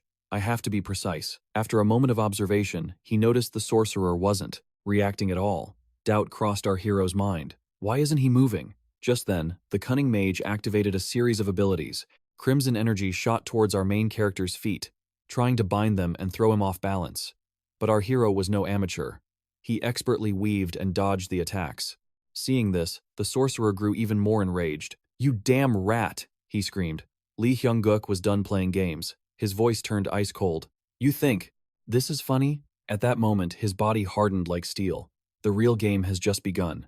Hyunguk frowned, his voice filled with pure fury. "You've triggered my trauma too many times today." The two clashed once more in a fierce battle. The cunning sorcerer tried to strike our hero from behind. This action only made Lee Hyunguk even more furious.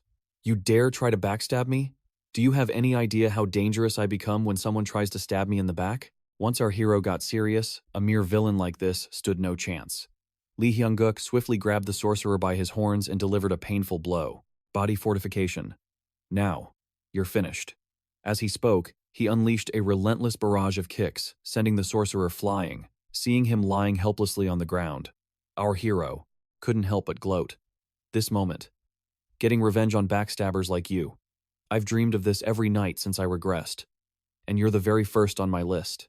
You should feel honored. Seeing the once arrogant mage struggling so pitifully, he mocked him. "Your mask is broken now, so you can't use your magic anymore, can you? Well then, shall we begin our process properly?" With that, He unleashed another series of devastating attacks. The mage could only tremble on the ground under the onslaught. But our main character wasn't about to let him off that easily. He yelled once more, "What's wrong? Is this all you've got? Is that not enough?" He yanks the man up, his eyes ice cold as he draws his sword, snarling, "Because of trash like you, I was forced to live like a cripple. Do you have any idea for how many years? The blades that just pierced you belong to the squad mates you murdered in my past life. And this one." Just then, a torrent of memories comes flooding back. The image of his dear brother in arms, First Class Private Lee Hoon-guk. "Are you all right? You have to use your gas mask. This final strike is for revenge." He continues coldly, "This is the price for Park Jun-mo's life. He died trying to save me." And with that, the dark mage, Cobb, is run clean through. A system window flashes. Item information. Cloud Sword. The Cloud Sword is absorbing the monster's life force.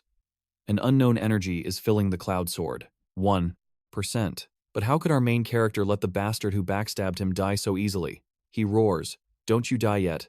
There's more to come. This last one is the price. For the scar on my face." As he finishes, he swings his sword straight into the mage's face. The system chimes again. Item information. Cloud Sword. An unknown energy is filling the Cloud Sword. 11%. Once filled with the unknown energy, the Cloud Sword's latent power will be unlocked. Just like that, a massive weight lifts from his soul. The first great tragedy of his past, a source of endless suffering, has finally been changed. As he steps away from the battle, Hoon-guk is stunned by a new system notification. You have obtained the Inferno Demon Metal, a metal forged in the fires of hell. It conceals the power of the demon tribe and is one of the highest grade items in the Divine Metal series. Staring at it, he can only wonder in disbelief. Why did this show up here? The Demon Metal. With Go. That's his times item. His Edahen army was a living hell for all survivors. He was one of humanity's most terrifying enemies, the Necromancer. The main character's thoughts darken. I still don't know everything about him, but I know he has a non-growth trait, just like me. Because of him, I've always had to hide the fact that even as an F rank, my power can still grow. The non-growth trait allows one to develop in their own unique way, outside of normal training and combat. In his past life, after a bloody, hard-won victory against him at the Golem Workshop, all Hoon-guk got was the Inferno replica, nothing more than a cheap copy. A replica is just a fake. The more he thinks, the more it confuses him. So why did the genuine article drop this time? What am I missing? Just then, a squad mate yells, "Hey, the poison gas is clearing up." Seeing the situation change, he pops the metal in his mouth, planning to absorb it. "First, I'll eat it." But a sharp voice cuts through the air. "Lee Hoon-guk, who on earth are you?" He looks up to find a girl with her sword leveled at him, her eyes full of suspicion. He can't help but feel a knot of dread. Damn it. How much did she see? Another woman's voice chimes in. "I must say, I was very impressed with your performance." She confidently strides closer to our hero. "It's a pleasure to meet you, First Class Private Lee Hoon-guk. I am Catherine Yu, the Sion Strategic Planning Head for the Chunghwa Guild." Lieutenant Seo Eun-ha keeps her sword aimed squarely at Hoon-guk. They stand in a silent, chaotic scene, surrounded by corpses and thick, toxic gas. The air itself is a grim sight. Seo Eun-ha speaks with authority. "Loyalty. First Class Private Lee Hoon-guk, identify yourself."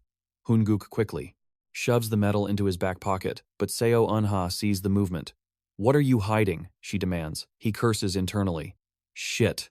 But on the outside, he plays dumb, holding his hands up as if confused. A chilling unease spreads through Hoon-guk.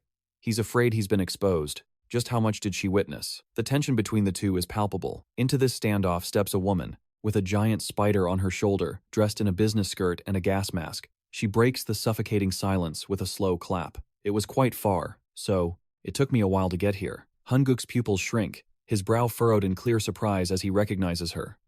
Seo Eun-ha replies, "I am the combat commander of the 3rd Brigade's 1st Company. This is a military operational zone. Civilians are forbidden." The woman pointedly ignores Seo Eun-ha and walks right up to Hoon-guk. "First Class Private, there you are. It's a pleasure. I am Catherine Yu, Sion, Strategic Planning, head of the Chunghwa Guild." She holds out a business card, a smug expression plastered on her face, but Hoon-guk doesn't move a muscle to take it. Yu Henna raises a single eyebrow. "Is it possible you don't know who I am?" At her question, Hunguk bites his lip, filled with a bitter rage. How could I possibly not know? Of all the villains who brought humanity to its knees, I could never forget times her asterisk. A scene from before, his regression flashes through his mind, a vision of a powerful Seo Unha standing defiantly to shield him. Get a grip, you have to live, Hunguk had screamed. So Unha, move. What are you doing? No, I will be your shield. Her eyes had filled with tears, but her resolve was absolute. Lee Hunguk, I am your first life. And in the next moment, So Unha died. Swarms of insects covered her tragic corpse on a cliff beneath a blood-red moon. And the silhouette that appeared then was the woman who killed her. Yuhenna. Yuhenna's voice yanks Hunguk back to reality. So, you don't recognize the great opportunity before you?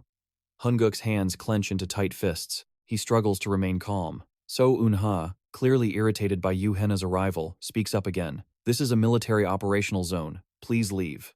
Yuhenna sighs dramatically. So hostile. Don't you military types address people by their titles? You should call me Seon Strategic Planning Head of the Chunghwa Guild.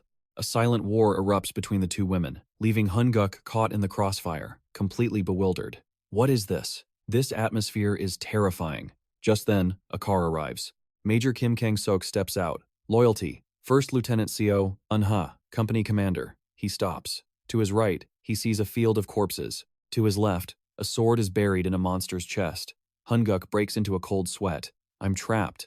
Kang-sok's expression twists into a mask of pure fury. For an instant, Hunguk feels a deep chill. Kang-sok's deep, rough voice cuts in. Hello, Strategic Planning Head Sion. It has been a while. Yes. Have you been well, Company Commander? I have.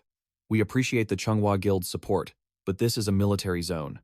Even for someone from your guild, unauthorized entry into an active combat zone without permission is a serious problem. Please leave. Yuhenna sighs in frustration. Humph, really? As if everyone doesn't know I'm military. He's so stiff. I was trying to be serious here. Yenna pressed a lipstick kiss onto her business card and tossed it at Hunguk. He's a little troublesome, but, oh well. Corporal Lee Hunguk, you better call me, you hear? With that, Yenna turned and walked away. Kang-sok called out his name. Corporal Lee Hunguk. Yes, sir. From this moment, you are the acting combat squad leader for Port Cobb. Your top priorities are ensuring survivor safety and recruiting new members for the squad. Hunguk's expression tightened. What in the world is the company commander thinking? Kang-sok continued. After the full situation report here is complete, all matters will be handed over to you, Corporal Lee Hunguk. Sir, yes sir. So Unha glanced back at Hunguk. Their eyes met, and a shiver ran down his spine. Looks like I'm out of danger. For now.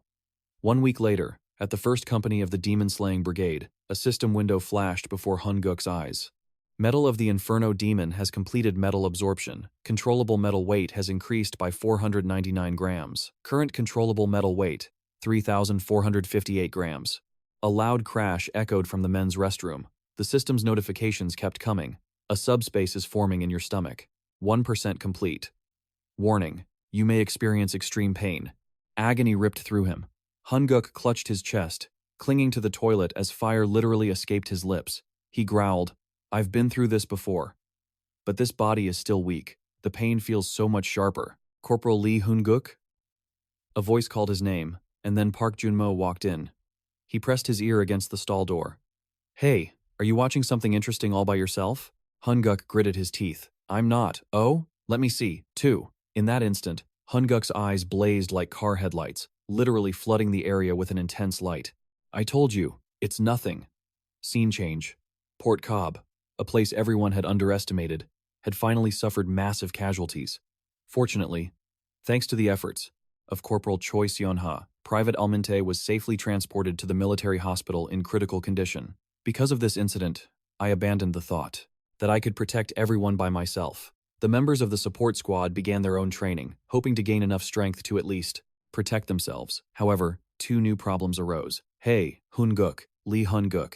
After that day, Corporal Choi Seon-ha started to bother me. Corporal Lee Hunguk, is there something the assistant squad leader needs from me? This place had too many variables to proceed as planned. And the second problem, Corporal Lee Hunguk, accept a commission as an officer. Kang-sok stared down Hunguk with a terrifyingly serious expression. Hunguk remained silent. At this point, nothing could surprise me anymore. Company Commander Kim Guang-se had taken an interest in me during the last operation.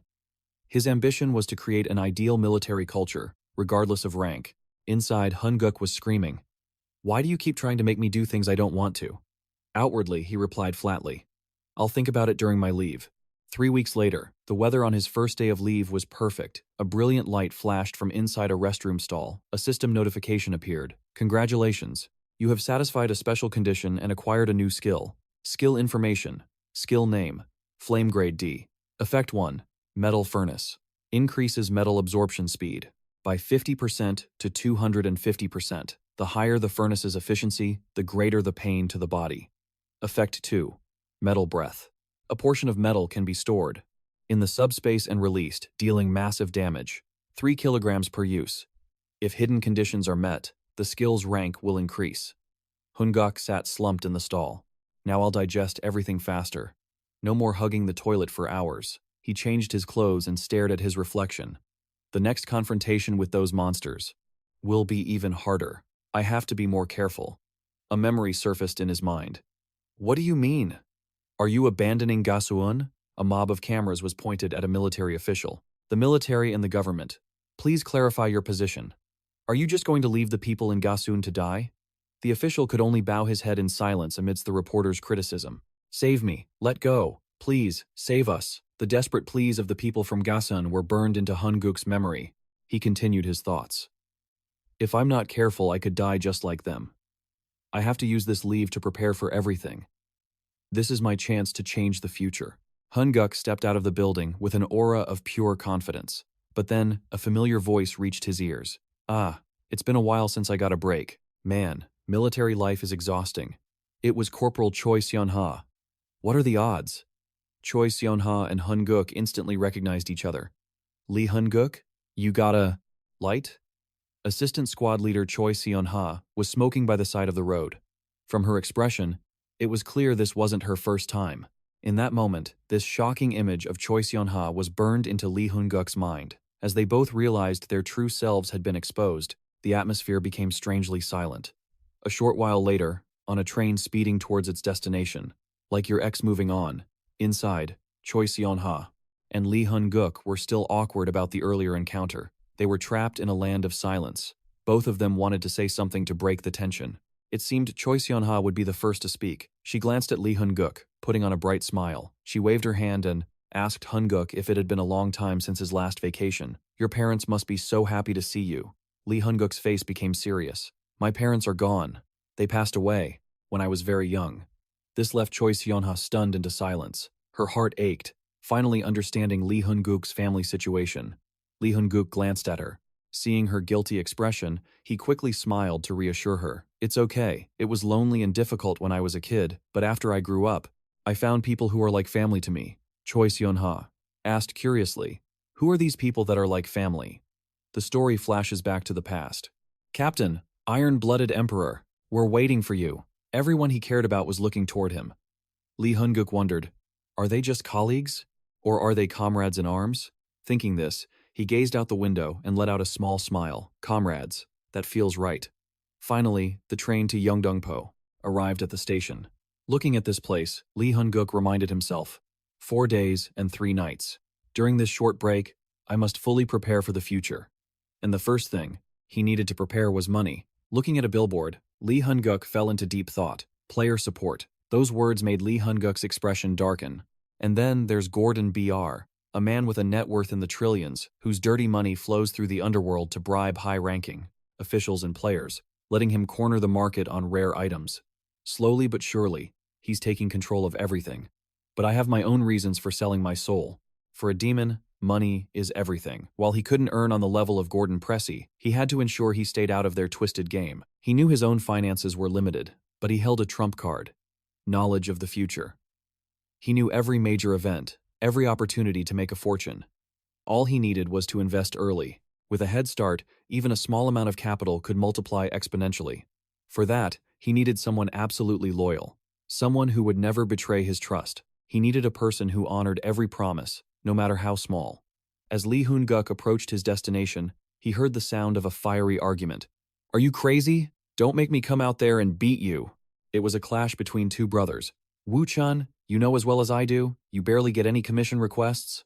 I don't need to know that. With my connections, all I have to do is menial stuff for easy cash, right? But it's still my effort, not just sitting around. Damn it. Now I have to work as a security guard for this event. It's so humiliating. A sudden knock on the door silenced the room. Come in. Wu-chun released his brother and walked over. Well, if it isn't the blockhead pilot, it's been a while. I'm an awakened now, just like you. The name's Lee Wu-chun. A pleasure to meet you. Lee Hoon-guk returned a faint smile. Yeah, nice to see you too. Then his face turned to ice. But we're not close enough for such friendly greetings. With that, he walked right past him. Hey, it's been a long time. Yeah, long time no see. Hoon-guk, what are you up to? Lee Hoon-guk's cold demeanor instantly set Wu-chun off. Hey, did you eat your memories along with your rice? You forget everything just because I greeted you nicely? Is that right? Maybe you need me to help you remember. The scene flashed back to the past. Is that all you've got? Don't make me laugh. Show us your real power. If that's all it takes, then I could be an awakened too. Wu-chun's face twisted in disgust. Damn it, what kind of awakened are you? You're completely useless. He then lunged forward. With a single punch, he sent Lee Hoon-guk flying. With pathetic power like that, you dare call yourself an awakened? If you go around spouting that nonsense, I'll kill you myself. Back in the present, Wu-chun wore the same predatory sneer. The blockhead pilot has really grown some guts, hasn't he? This was Lee Wu-chun, an S-rank player, a fighter from the Hope Guild. He roared, "Let me play with you, just like back in our school days. Let me make you beg for your life again." Just then, the man Wu-chun had been arguing with stepped between them. But Wu-chun, convinced of his own superiority, simply shoved him aside. Get out of the way unless you want to get beaten with him. At that moment, Lee Hoon-guk finally spoke, his voice chillingly calm. Go on. Kill me. The other two stared in shock. Lee Hoon-guk's eyes were like shards of ice as he repeated, I said, try and kill me. Those words were the final trigger. You bastard, Wu-chun roared, charging forward. He threw a punch with all the power he could muster, but Lee Hoon-guk didn't even flinch, standing as still as a mountain. It was as if Wu-chun's attack couldn't harm him in the slightest. Just as the ugly fist was about to connect, it froze in midair. Wu-chun's eyes widened in terror. A razor-sharp pen hovered inches from his eye. A sword materialized, ready to pin his foot to the floor. In an instant, his entire body was surrounded by deadly weapons. Lee Hoon-guk's voice was a low growl. I won't kill you today, but I can still gift you a few crippling injuries. As a close combat fighter, ending another player's life would be remarkably simple for Lee Hoon-guk. Wu-chun gritted his teeth, his pride shattered. Just then, one of his lackeys ran in. Wu-chun, we have to go now if we want to make the event. The lackey froze, staring at the tense scene. What's going on? Why are you fighting? Instantly, Wu-chun switched to actor mode, apologizing profusely. I'll be more careful next time, he promised, awkwardly hugging his brother, who looked utterly bewildered. Lee Hoon-guk leaned in, his voice a threatening whisper. I know why you were kicked out of the White Tiger Guild. It's because you wet yourself during your very first raid, didn't you? A memory surfaced. What are you doing, Lee Wu-chun? Get back in formation, you coward. You're just going to run away? Wu-chun paled. How? How did you know that? Lee Hoon-guk didn't explain. I know a lot more than just that. So consider this a warning. Do you want your underlings to know how you really acted against an F-rank monster? I'm showing you mercy by keeping your reputation intact. So get out of my sight. Finally, after the chaotic confrontation, peace returned to the room. On the table sat 3 books. Hoon-guk, is what you said true? Will the stocks really rise that much? Lee Hoon-guk's silence was all the confirmation needed. If this was real, it would change their lives forever. Meanwhile, at the event venue, Wu-chun was seething. How long do I have to stand around playing guard? Shouldn't I be the one clearing dungeons? He cursed under his breath, confusing his subordinate. What's wrong, sir? Before he could answer, a loud voice boomed. Good heavens, this is irritating. The owner of the voice complained. What kind of shoddy security service is this? In a prestigious place like this, you have people like him? He strode up to Wu-chun's brother. You're not the owner here. This is the A, B, C, D zone for VIPs only. Do you not understand English? How many times do I have to tell you? Even if you can't learn it, you should at least recognize it. That was the last straw. Wu-chun's inner hero, or rather, villain, erupted. He sent the man flying with a single punch. His aura exploded with killing intent. His own men couldn't believe their eyes. He had just pulverized the event's sponsor into a bloody mess. The other guards were too terrified to intervene. After venting his rage, he slowly stood up. He then gave his men an order. Find all information on one person, Lee Hoon-guk. His eyes burned like a wild wolf seeking revenge. It seemed Lee Hoon-guk had just made another powerful, unforgiving enemy. Staring at the information on his phone, he couldn't help but exclaim, "This is the chance of a lifetime." After a long silence, Chosu finally sighed. "Hoon-guk, I'm sorry."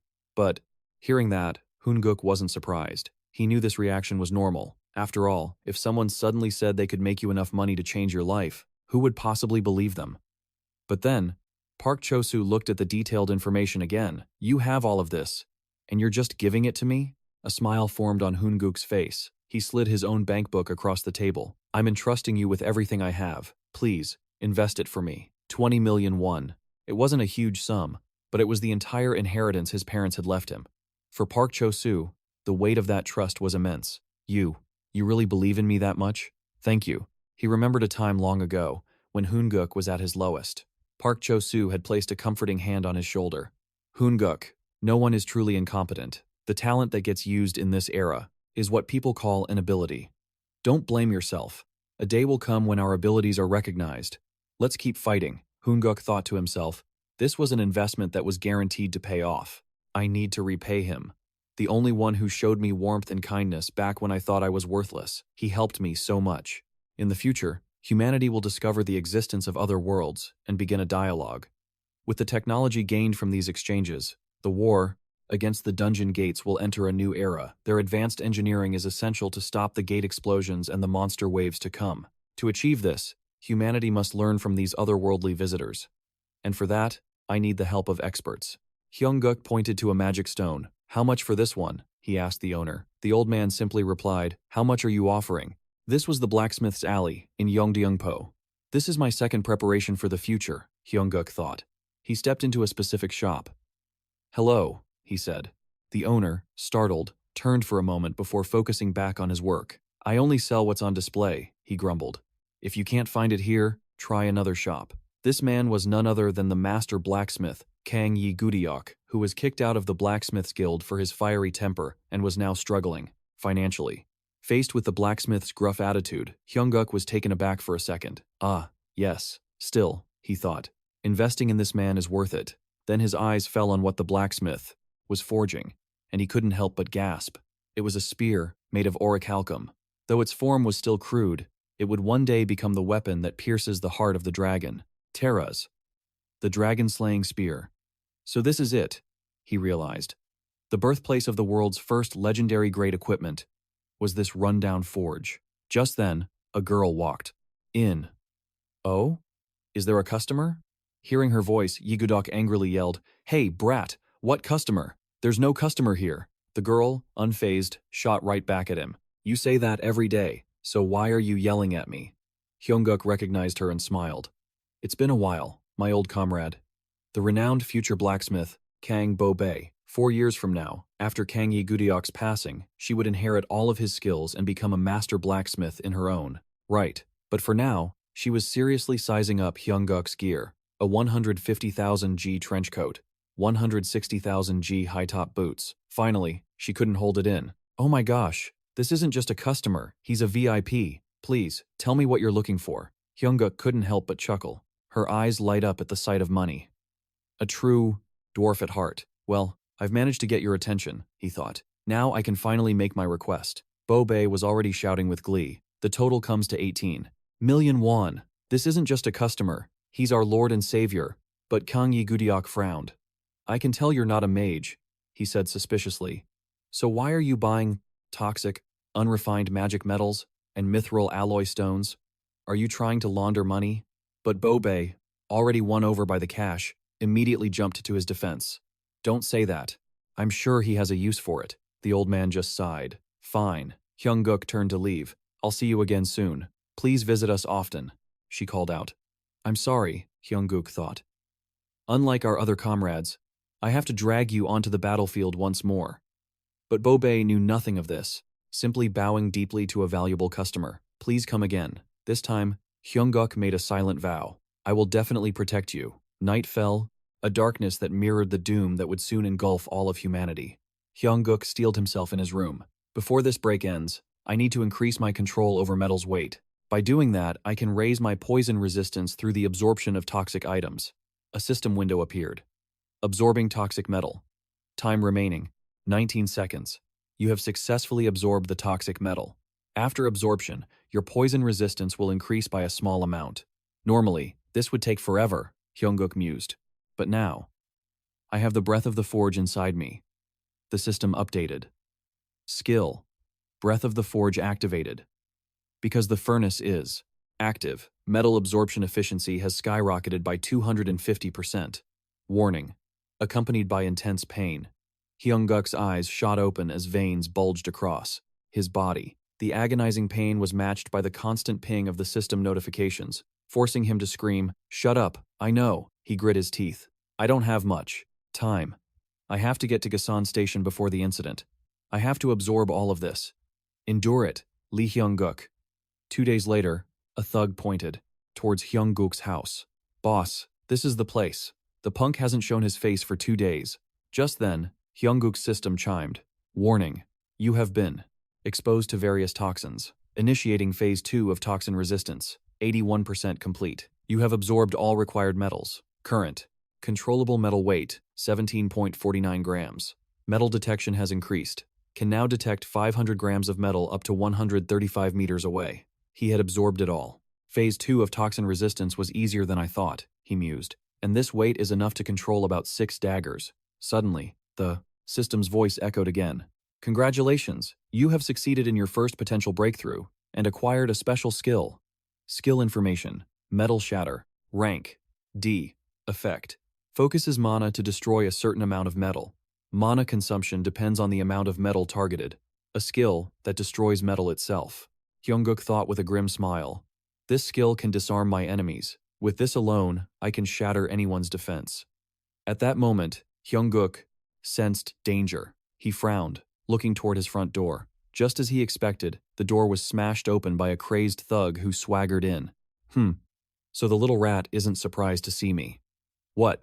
Were you hiding?" Hyungkook replied with pure contempt. "Listen, I'm active military personnel, so my actions are restricted. It'd be better for you to just leave." The thug just sneered. "You little punk, you're about to get beaten half to death, and you still have the nerve to talk?" With a roar, he lunged at Hyungkook, but against his furious assault, Hyungkook remained utterly calm. He effortlessly blocked the blow, leaving the thug in disbelief. What are you?" Hyungkook's voice was cold as ice. "Take this outside. Any more noise and we'll disturb the neighbors." Sure enough, the people next door were already complaining. "What is it now? Another gate outbreak? So annoying. Where's security?" The thug's face twisted with rage. "You arrogant bastard!" he screamed. But Hyungkook didn't back down an inch. 2 days ago, you might have been a challenge for me, he said calmly. But today is different. Lee Gon-chun, let me ask you one thing. What I did to you? That was nothing. I don't see what the big deal is. But why did you have to take it this far? One punch from me, and you won't be left standing. You think you can keep talking down to me? Scorned. Lee Hun-chun erupted in fury. Don't you dare look at me with those eyes, you bastard. With that roar, he unleashed the power he had kept hidden. Seeing him preparing to unleash his power, Hyungkook's face hardened. He shouted a warning. If you use your skills here, you'll injure civilians. But the man didn't care at all. Unyielding, he shot back with a sneer. What do those worthless insects have to do with me? Hearing this, Hyungkook could only grit his teeth, cursing the madman. His target was clear. This was the only way to minimize the destruction to the building. With that thought, he launched himself straight through the nearest window. Seeing his prey had fled, the man roared, Where do you think you're going? And just like that, both men flew out of the building and began unleashing their powers. Lee Chun screamed, Die, Lee Hyungkook, as their battle began, in earnest. The clash created a massive explosion. As Lee Chun screamed for his death, Hyungkook was already activating his skills. Body enhancement, skill combination. Seeing this unfold, Lee Chun was stunned. He changed his attack vector in mid-air? Hyungkook thought to himself. In my past life, I could never move this freely, but by combining his techniques, he could now control his body with pinpoint precision. Still, Lee Chun was no pushover. He scoffed arrogantly. Looks like you learned a few neat tricks in the army. But those petty skills won't work on me. Back inside the building, the civilians were in a panic. What in the world was that? Aren't those two awakened beings? Seeing Hunguk's evasive maneuvers, Li Chun grew impatient. Are you going to keep dodging like a scared little mouse? Come at me like you did before. Attack, you bastard. The two clashed once again. By now, the civilians realized the danger and warned each other, don't go to the first floor. I think there are awakened causing a scene down there. I've already reported it to the association. Let's just wait a little longer. Facing Li Chun's ferocious assault, our hero could only think in frustration. There are too many people watching. As a military officer, I can't fight back properly. If this gets blown out of proportion, it could ruin my plans. For joining the raid on the Sion Station dungeon gate. Noticing the crowd filming them, Li Chun's grin widened. Heh. Is it because all these eyes are on us? You don't dare to strike back? Fine then, we just need to get rid of this annoying audience. With that, he began gathering his energy, preparing to annihilate everyone in the vicinity. Seeing this, Hunguk leaped to block him, a curse escaping his lips. Damn it, are you trying to bring down the entire building? Don't you see all the innocent people there? Those people have nothing to do with me, Li Chun said coldly. They have everything to do with you. Both you and those bags of trash dared to piss me off. If you want to stop me, then use that pathetic body of yours to block this attack. At that moment, Hunguk snapped. His eyes narrowed as he roared. You fool! I'll grant your wish. With that, he activated his ability, aiming to destroy his opponent's equipment. A system window flashed before his eyes. Skill information. Name, Iron Fist. Effect, consumes mana to crush a certain amount of metal. The mana consumed varies depending on the amount of metal the skill is used on. After what seemed like an intense struggle, Hunguk stood completely calm. Meanwhile, Li Chun, his equipment shattered by the skill's backlash, screamed in agony. Blood splattered everywhere. My leg! You bastard, what did you do to me? No. Stay away from me. Watching him writhe on the ground, Hunguk spoke with an icy tone. I'll ask you one last time. Why did you have to take it this far? In excruciating pain, he ground his teeth and screamed, What are you babbling about? Those damn flies were annoying me, so of course I had to kill them. Hearing that, our main character's voice turned grave. I see. No wonder a filthy rat like you was kicked out of the Wild Wolves Guild. Bullies like you, drunk on a superiority complex, don't deserve to be players, and he added silently to himself, because they always end up as traitors. His words hitting a nerve, the man retorted, What can a brainless idiot like you possibly do? Stop acting. Hunguk had no more time to waste on such an ignorant fool. He pointed a finger, activating his power just enough to instill terror in him.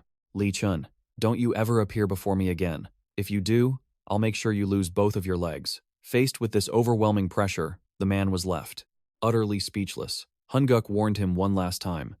You should thank the heavens that I'm a soldier. He thought, that's right. I can't let a scumbag like him rob me of the chance to save my comrades and get my revenge. By the time morning came, Hunguk was giving a serious explanation to the awakened task force. I was simply trying to stop Li Chun. After listening, the officer replied sternly, Your statement matches the witness testimonies. But this Li Chun is quite dangerous. You were very lucky.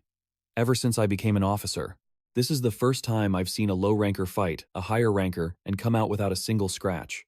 Hearing this, Hunguk could only force a smile. It's a miracle. I think I only survived because his steel shin guard suddenly exploded. After the questioning, the officer waved him off. You're free to go. Hunguk offered a polite, thank you, sir. Internally, he mused, I always thought being an F rank was a damn curse.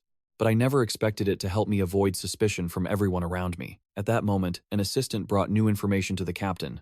Senior, you might want to see this. Li Chun's shin guard had no durability issues, and there was no mana overload. Hearing this, the officer grew pensive. Then, are you saying an F rank can destroy a C rank player's armor and walk away unharmed? How is that even possible? Elsewhere, Hunguk was racing, like the wind. He remembered the news reports from that day. An update on the Sion Station Gate incident. The number of civilian casualties trapped since 3:24 p.m. has now risen to 745. Following the first, second, and third monster waves, this is an unprecedented catastrophe on a global scale. The Sion Station disaster is increasing criticism against player experts and authorities, who are now questioning the limitations and core issues of the current disaster warning system for gate-related threats. Unlike the previous two gates, I didn't witness this one open today. With such limited information, unexpected variables are bound to occur. Among all the monster wave disasters, the one at Sion Station was one of the absolute worst. Can I really handle it with my current abilities? A part of me wants to rush there immediately, to evacuate the civilians, but I can't do that. There's a traitor hiding in the crowd. If I make a move, he'll get suspicious and escape. I would never find the turning point to change the future. 2 minutes left. Suddenly, a voice cuts through his thoughts. Lee Hyun-guk. He turns around in shock. The person who appeared was none other than his second-in-command, Sergeant Choi Sun-ha. I heard you had to go to the police station last night. The entire unit was going crazy. Hearing this, he asks in surprise, "How did you know I was here?" She immediately scolds him. "You told me you had a plan. At Soon Station, remember? But why didn't you answer my calls?" He furrows his brow, confused. In his past life, Choi Sun-ha was never here. So why? Is she here, at this exact moment? He has no choice but to lie. My phone. It got crushed. He wonders grimly, is it because I've already changed the past? In the next minute, the most terrifying gate on the planet will open. Hearing his explanation, Choi Sun-ha lets it slide. Fine, I'll accept that. But why did you have to go to the police station? Explain it to me. Hyun-guk looks troubled. There's no time left. He has to stick to the plan. Seeing his indifferent attitude, she can't help but raise her voice. Why aren't you saying anything? Hey, Lee Hyun-guk. Seeing his strange behavior, she couldn't hold back her frustration and shouted, "What the hell? Are you crazy? Why are you suddenly throwing all this stuff out? You ignored my question. And now, what is this?" Hyun-guk doesn't have time to explain. He says curtly, "When I give the signal, you need to run and find a gas mask. Immediately." Hearing this, Choi Sun-ha is left stunned. Just then, a rift tears open in the sky, followed by a violent whirlwind as monsters begin to pour out. He doesn't waste another second, shouting, "Now!" Elsewhere, a mother and daughter are talking. "You go on ahead now," the mother says. The girl frowns, asking, "Why do you keep telling me to go? I want to see you go first." The mother just smiles warmly. "I'm just worried about you." The girl stubbornly asks, "Aren't you sad? I don't even know when I'll get to see you again." The mother's voice softens. "Why would you say that?" Suddenly, a massive barrier materializes, and the girl screams in, "Terror! Mom! Mama!" At that moment, the system's voice rings out. "Special event. An unforeseen event is occurring in this area. You may enter, but you cannot leave. The level limit is 15. To escape, either survive for 6 hours or defeat the boss monster." A countdown clock begins to tick. Hyun-guk screams his command again. "When I give the signal, run and find a gas mask. Go. Now." The monster has fully appeared, and the crowd scatters in chaos. Hyun-guk urgently reminds Choi Sun-ha, second in command, prioritize civilian evacuation, and remember to get the gas masks from the U.S. emergency kit. Seeing the unfolding chaos, she hesitates. I'm a soldier too. I'm not leaving you behind. Just tell me what needs to be done. I'll support you with everything I've got." In the heat of the moment, he can't hold back and yells, "Your specialty isn't combat. So stay in the rear and focus on evacuating and treating the injured." Hearing this, Choi Sun-ha's expression turns serious. "I don't know what the hell you're planning, but I'll trust you this one time. You'd better survive." Hearing her words, a smile flashes across his face. "Sergeant Lee Hyun-guk, roger that." In another location, Major General asks skeptically, "You really think so? You want to commission a soldier, an F-rank soldier at that, as an officer?" Without a moment's hesitation, the captain replies, reporting, "Major General, I don't believe a good officer should be held back by the government's rigid ranking system." Hearing this, the old man's eyes narrow. "What did you say?" The captain continues, "As you know, rank isn't tied to a player's level. It's just basic data on combat effectiveness based on their traits and compatibility with dungeon raids. Although ranks can be adjusted as a player levels up, they are often underestimated on the battlefield. At the player training center, all awakened Koreans are admitted, before enlistment, trained for about 2 months, and given a rank based on a simple test." The general's voice turns icy. "Kim Kang-sok. Are you making a joke out of me?" This was Major General Choi Dong-chon, commander of the 3rd Hangma Brigade, an A-rank player ranked 31st in Korea. A strategic-grade military power capable of casting wide-area magic without any support tools. Seeing his commander's attitude, the captain says seriously, "I would never dare, sir." Just then, a phone rings, and the general immediately answers, "Yes? What is it?" The voice on the other end is frantic. "Reporting. Major General, We've received a report of a sudden gate appearing in the 1st Battalion's area. The location is Sun Station. Unforeseen event. An unforeseen event is a natural disaster in a specific area, creating a debuff on players or adding special rules that make the mission much harder. Back at the station, the players on site are desperately trying to activate their skills to defeat the monster, but nothing is working. Realizing the gravity of the situation, a soldier turns to his captain. "Captain, what are these spider monsters? I've never seen them in the manual." Just then, a monster ambushes him from behind. Luckily, the captain lunges forward, saving his life. If not for him, the soldier would be dead. Witnessing this, Lianhu exclaims, "Fire-based attacks have no effect on them." Lianhu was a veteran C-rank player, a fighter, and the captain of the Sun Station 2 defense team. Finally, he roars, "Everyone, attack with ice magic. Aim for its legs. Switch to the ice element." Finally, their attacks manage to freeze the monster solid. He thinks to himself, based on its size, it can't stay frozen for long. We have to use this chance. "And attack with everything we've got," he shouts another order. "Keep freezing it. Don't let it move." But just as quickly, the monster shatters the ice and furiously attacks again. This monster is called the Armored Poison Spider. It has thick skin, making normal attacks completely useless.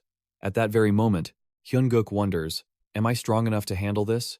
Were 2 days of preparation enough?" But then, his resolve hardens. There's no time to hesitate. He calmly walks toward the monster. He unleashes his skill. Time for a little test. Skill: Metal Crush. It consumes mana to crush a certain amount of metal. The mana consumption varies depending on the amount of metal the skill is applied to. The system window flashes. Warning: your mana is decreasing rapidly. 76% remaining. With this skill, I can face this beast alone. With this much power, I'll stop this disaster right here and now. And that's not all. I can solo this entire gate and claim every single reward for myself. A confident smirk spread across Hyunguk's face as he taunted the beast. "Go on, scream. I'm about to send you packing with a single punch. Let's see just how tough you really are. Iron Wheel. How does it feel to have your insides pulverized?" And just like that, the once frenzied monster collapsed to the ground in a heap. Witnessing this, Captain Lee MANHWA was utterly stunned. Impossible. He single-handedly defeated a monster that our entire squad couldn't even scratch. I've seen countless raids in my time, but I've never witnessed anyone this calm, this casual, while facing such a monstrosity. Is that some kind of unknown S-rank ability? But someone else was watching from the shadows, witnessing it all. He couldn't stop a curse from escaping his lips. "Damn it, who the hell is this guy? He's ruining everything." Just then, Captain Lee MANHWA approached Hyunguk, his voice trembling. I'm Lee MANHWA, from the Station 2 guard team. "Excuse me, are you an S-rank player?" But Hyunguk simply replied in a low voice, "It's not over yet." The captain looked confused. "Huh?" Hyunguk elaborated. "That was just the first one." As if on cue, a horde of new monsters appeared. Seeing this, Hyunguk's interest was piqued. Infernal spiders. They have the nerve to crawl all over the place. Meanwhile, outside, the military had formed an organized perimeter. Squad 1, ready. Squad 3, ready. Deploy. Red formation up to Phase 6. Are we clear? Elsewhere, an armored figure smirked to himself. "Ha, this smell. It brings back memories." His subordinate spoke up from behind. "Sir, I understand. But by the way, that thing is massive. Why haven't we deployed more mages? We could use magic to shatter the barrier." The armored man frowned.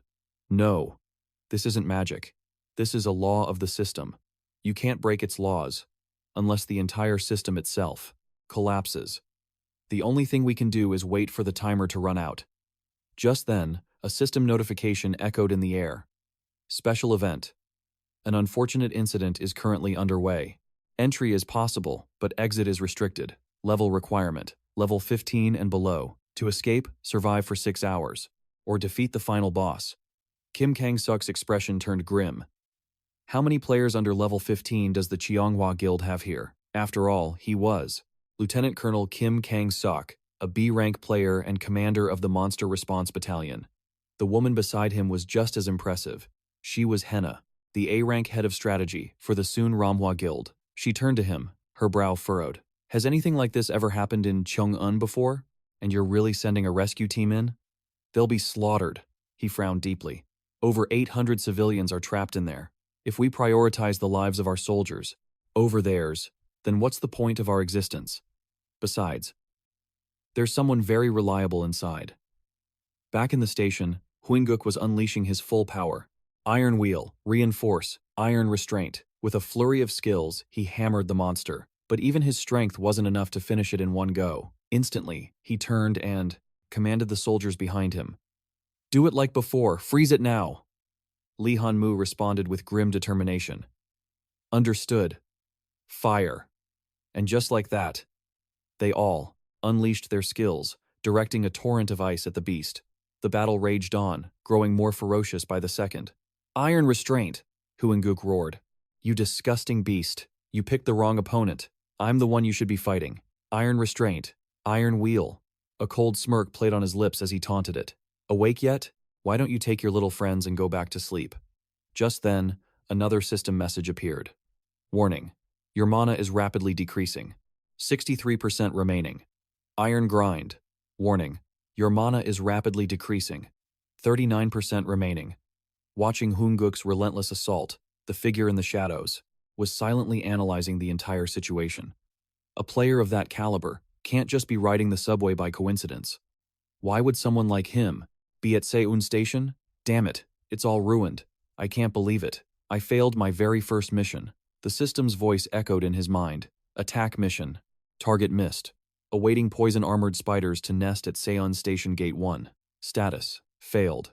Panic seized him. It's over. I'm finished.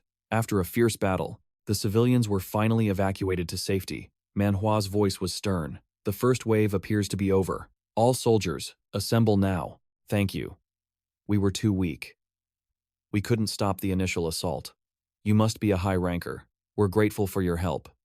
However, Huinguk's expression remained ice-cold, confusing the soldiers. Manhwa was also taken aback. Is something wrong? Just then, Huinguk recalled someone. A flicker of doubt crossed his mind. That's strange. I don't see her anywhere. I thought she was part of the security team. Suddenly, a familiar voice called out his name. Li Huinguk. He turned his head.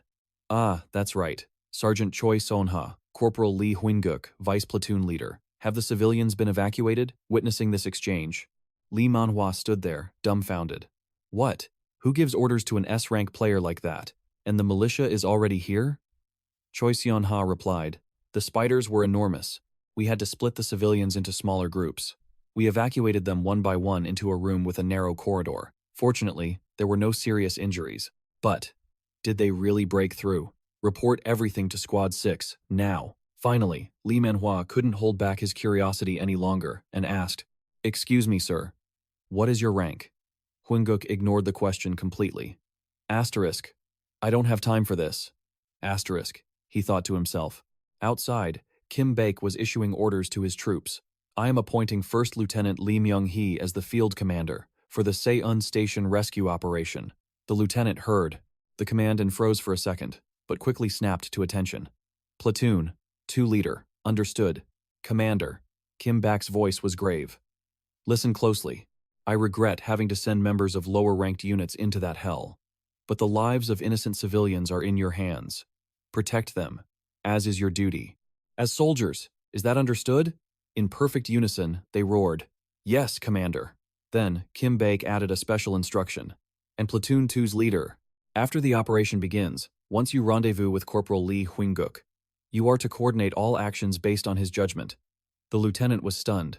Ah, you mean that Li Huinguk? Elsewhere, within a dual gate, the system's voice rang out once more. Special event. Monsters in this area will not attack you. At that moment, a man spat in disgust. What the hell is this now? Will not attack? What kind of garbage is that? What in the world is going on? The system chimed in again. Rank. Quest log 1. Allow the venom-armored spider to nest at Gate 1. Failure. 2. Massacre at least 500 civilians by any means. In progress. 3. Deliver. Items obtained from the elite monster at Gate 2 to the Traitors Alliance. In progress. The man gritted his teeth in frustration. He had to endure. Once this was done, he would become a true traitor. No other player would ever get a chance at a quest like this. This was his one shot to change his life, but he had to calm down. Just then, a series of steel orbs materialized, homing in on his position. He instantly feigned terror. What's going on? I'm with the Railway Protection Squad. But Hyunguk stepped forward, his voice cold. If you hide while civilians are in chaos and assassinate soldiers during the first attack, you can cause far more casualties than planned. Your goal was to disguise yourself as a soldier to avoid suspicion. And then kill them all, right? Heh. You're smarter than you look. Hearing this, Jan Joseph dropped his act and stepped out from the shadows. You. How did you know? Jan Joseph, B-rank player, traitor candidate, skill, gluttony. In time, he's destined to rise to the top of the A ranks, known as Black Sleeve. Hyunguk knew it all. He laid his cards on the table. I know everything. You damn traitor. The man's brow furrowed in rage. I don't know who you are, but you shouldn't have said that word. You're an A-ranker? I saw your little metal manipulation trick. You're confident in your skill, I get it. But let me tell you something. I don't care what your rank is or how famous you are. Your pathetic little steel balls are absolutely useless against me. Hearing that, Hyunguk just smirked. Oh, I know all about your skills, and I know exactly how to counter them. From a high vantage point, a voice boomed with dramatic flair. Steel Emperor, how long will you hide? Are you just going to watch as my man-eating tree devours them all? The voice belonged to none other than Black Sleeve, Jan Joseph, the glutton, an A-rank player notorious for devouring his opponents, loomed over the heavily injured Hyunguk, who could barely even stand. The villain's ego swelled. Weren't you so full of big words just a moment ago? But suddenly, back in the present, a true battle ignites. Jan Joseph flashes a cold smile. I see. Very confident. But no matter how high your rank is, there's always such a thing as a hard counter. Hyunguk chuckled, unimpressed. Yeah, I know. You don't need to remind me. Without wasting another second, he activated his ability. As the steel orbs changed their trajectory, Jan Joseph felt the pressure mounting. What are these movements, he thought. Isn't he supposed to be a long-range fighter? A volley of steel orbs shot towards him under Hyunguk's command. But with his own skill, he was certain they would never reach him. Is this guy an idiot, just charging in blindly? He didn't just stand there, commanding massive vines to erupt from the ground as a shield. He began to gloat. Keep trying, you fool. Attack me all you want. It's completely useless. Hyunguk leaped forward, closing the distance in an instant, a vicious grin on his face. Perfect. A huge pile of firewood. The traitor scoffed back. You think getting in close will do anything? It seems you don't understand the power of my man-eating tree. I'll start by chewing your arm to shreds. In response to his threat, Hyunguk just sneered. He activated his unique ability, his arm transforming into solid metal. Jan Joseph's eyes widened in shock. What? Why can't my power devour his arm? But then, Hyunguk's skill activated again, and flames erupted from his metal fist. The traitor's fear escalated. Fire? Where did that come from? This bastard is just a walking chunk of metal. How can he have a fire ability too? In this desperate situation, Jan Joseph instantly changed his tune and began to beg. Hey, big brother, I'm in the middle of a quest. If you spare me, I'll give you all my rewards as compensation. But even as he pleaded, his mind was racing with another scheme. My brain is working fast. With an offer like that, there's no way he can refuse. He continued to plead his case. My quest is going so well. I'll finish it up quickly, I swear. Hearing this, Hyunguk's rage finally boiled over. Bullshit. In my past life, you said the exact same thing, you piece of trash. The traitor stared back, completely bewildered. Huh? Past life? But Hyunguk was done talking. He roared, Just die, you bastard. In an instant, a torrent of flame consumed the traitor. This was the end he deserved. At that moment, a system notification appeared. Your level is sufficient to proceed. Meanwhile, outside, Lee Min-hee was briefing her squad. We don't know what kind of gate this is, so everyone, be on high alert. We move in together. Prepare for entry. The system's voice echoed again. Warning. This is a hazardous area. But they had no choice. They had to push forward without hesitation. The system issued one final reminder. Once you have entered, you cannot exit until specific requirements are met. One by one, they stepped through the portal with extreme caution. They saw a colossal monster lying dead on the ground, and a wave of fear washed over the group. That spider is huge. Seeing this, Lee Min-hee put a finger to her lips, silencing him. Park Junmo, shut your mouth. Just then, a voice called out. Who's there? Hearing it, a soldier immediately responded. We're the military's rescue team, sent to provide support. At this, Lee Myung-hoo stepped forward and questioned them. A rescue team? Seeing how peaceful the scene was, he couldn't help but ask, "But we don't see any victims here. What happened?" The soldier answered him honestly. "Thanks to one of our own, everyone has already been evacuated. In fact, we're currently following his orders." Li Minhee, hearing this, hurriedly asked, "Was that soldier a woman? Where is she? Is she injured?" The soldier looked surprised and replied, "The female soldier is controlling the situation at the temporary shelter. The person I'm referring to is Corporal Hyunguk. Either way, we're all acting on his command." Hearing that name, Li Minhee's face darkened. She needed to confirm. "Does he have spiky hair and sometimes flash a sinister smile?" Lee Myung-hoo confirmed it. "Yes, that's right, though I'm not so sure about the sinister part." Just then, another soldier yelled out, "Sergeant, it seems it's Corporal Lee Hyunguk again." Hearing the name, she snapped in frustration, taking it out on her subordinate. "Hey, Park Jun-mo, stay right there, you worthless trash." Being scolded so harshly, he muttered in resentment, "Yes, I'm sorry." Lee Min-hee realized she'd gone too far and tried to correct herself. "I mean, he's just an F-rank soldier. Do you understand? I'm a C-rank. From now on, I'm taking command here." But Lee Myung-hoo had no interest in these petty details. He cut straight to the important question. "By the way, how exactly did you get in here?" Hearing this, she was momentarily stunned. "Huh?" Lee Myung-hoo continued. "There are restrictions for anyone under level 15. At first, I was wary of his rank, but I was completely convinced by his command ability. Besides, I'm a C rank too. Why should I take orders from him? Team leader, you call this a rescue squad, but you're only just arriving now? How do you plan to save us? Do you have a plan? Have you even found an exit?" Faced with this barrage of questions, Lee Min-hee was completely frozen. He could only stammer, "For now, we'll build a barricade at the narrow entrance and buy as much time as possible." Just then, Choi Seon-ha rushed over. Panicked, "Captain, it's a disaster." Recognizing her, Lee Min-hee hurried to ask, "Vice Captain, are you all right?" But seeing him, she looked utterly confused. "Captain of Squad 2? What are you doing here?" Hearing this, he declared with a serious face, "I'm here to rescue you." But she brushed aside his flowery words. She urgently reported the situation. "That's not important. The civilians. They've realized this is a dual gate." At that moment, the scene erupted into total chaos. A frantic clamor broke out. "Where is the person in charge? Get them over here. You said we'd get out if we just waited. Why did you lie about this being a dual gate?" Facing the public's accusations, the person in charge could only say softly, "It was to prevent chaos." But the soldiers' explanation only enraged them more. "How the hell can we believe that? So that guard was right. You were just planning to use us as meat shields to buy time, weren't you?" Hearing this, she couldn't help but ask back, "Are you delusional? Why would you say that?" The man didn't hesitate to reveal his source. The guard, with the scar on his face, said so. Elsewhere, Yeonjov, half his body burned away by flames, writhed in agony, questioning Hyunguk. "I prepared so meticulously for this mission. It's not fair. This was my one chance. It's not fair." Hearing this, our main character's temper flared, and he cursed him out. "Enough talk. I've got things to do. Just die already." And just like that, he sent the man to meet his ancestors. Yet, even as he died, he kept mumbling, "Unfair." A gate suddenly opened. A brilliant light burst from it, forcing him to shield his eyes. In that moment, two beautiful angel-like women appeared as a system window chimed. "Your mana is rapidly regenerating. Your health is rapidly recovering. A hidden quest has appeared. Hidden quest.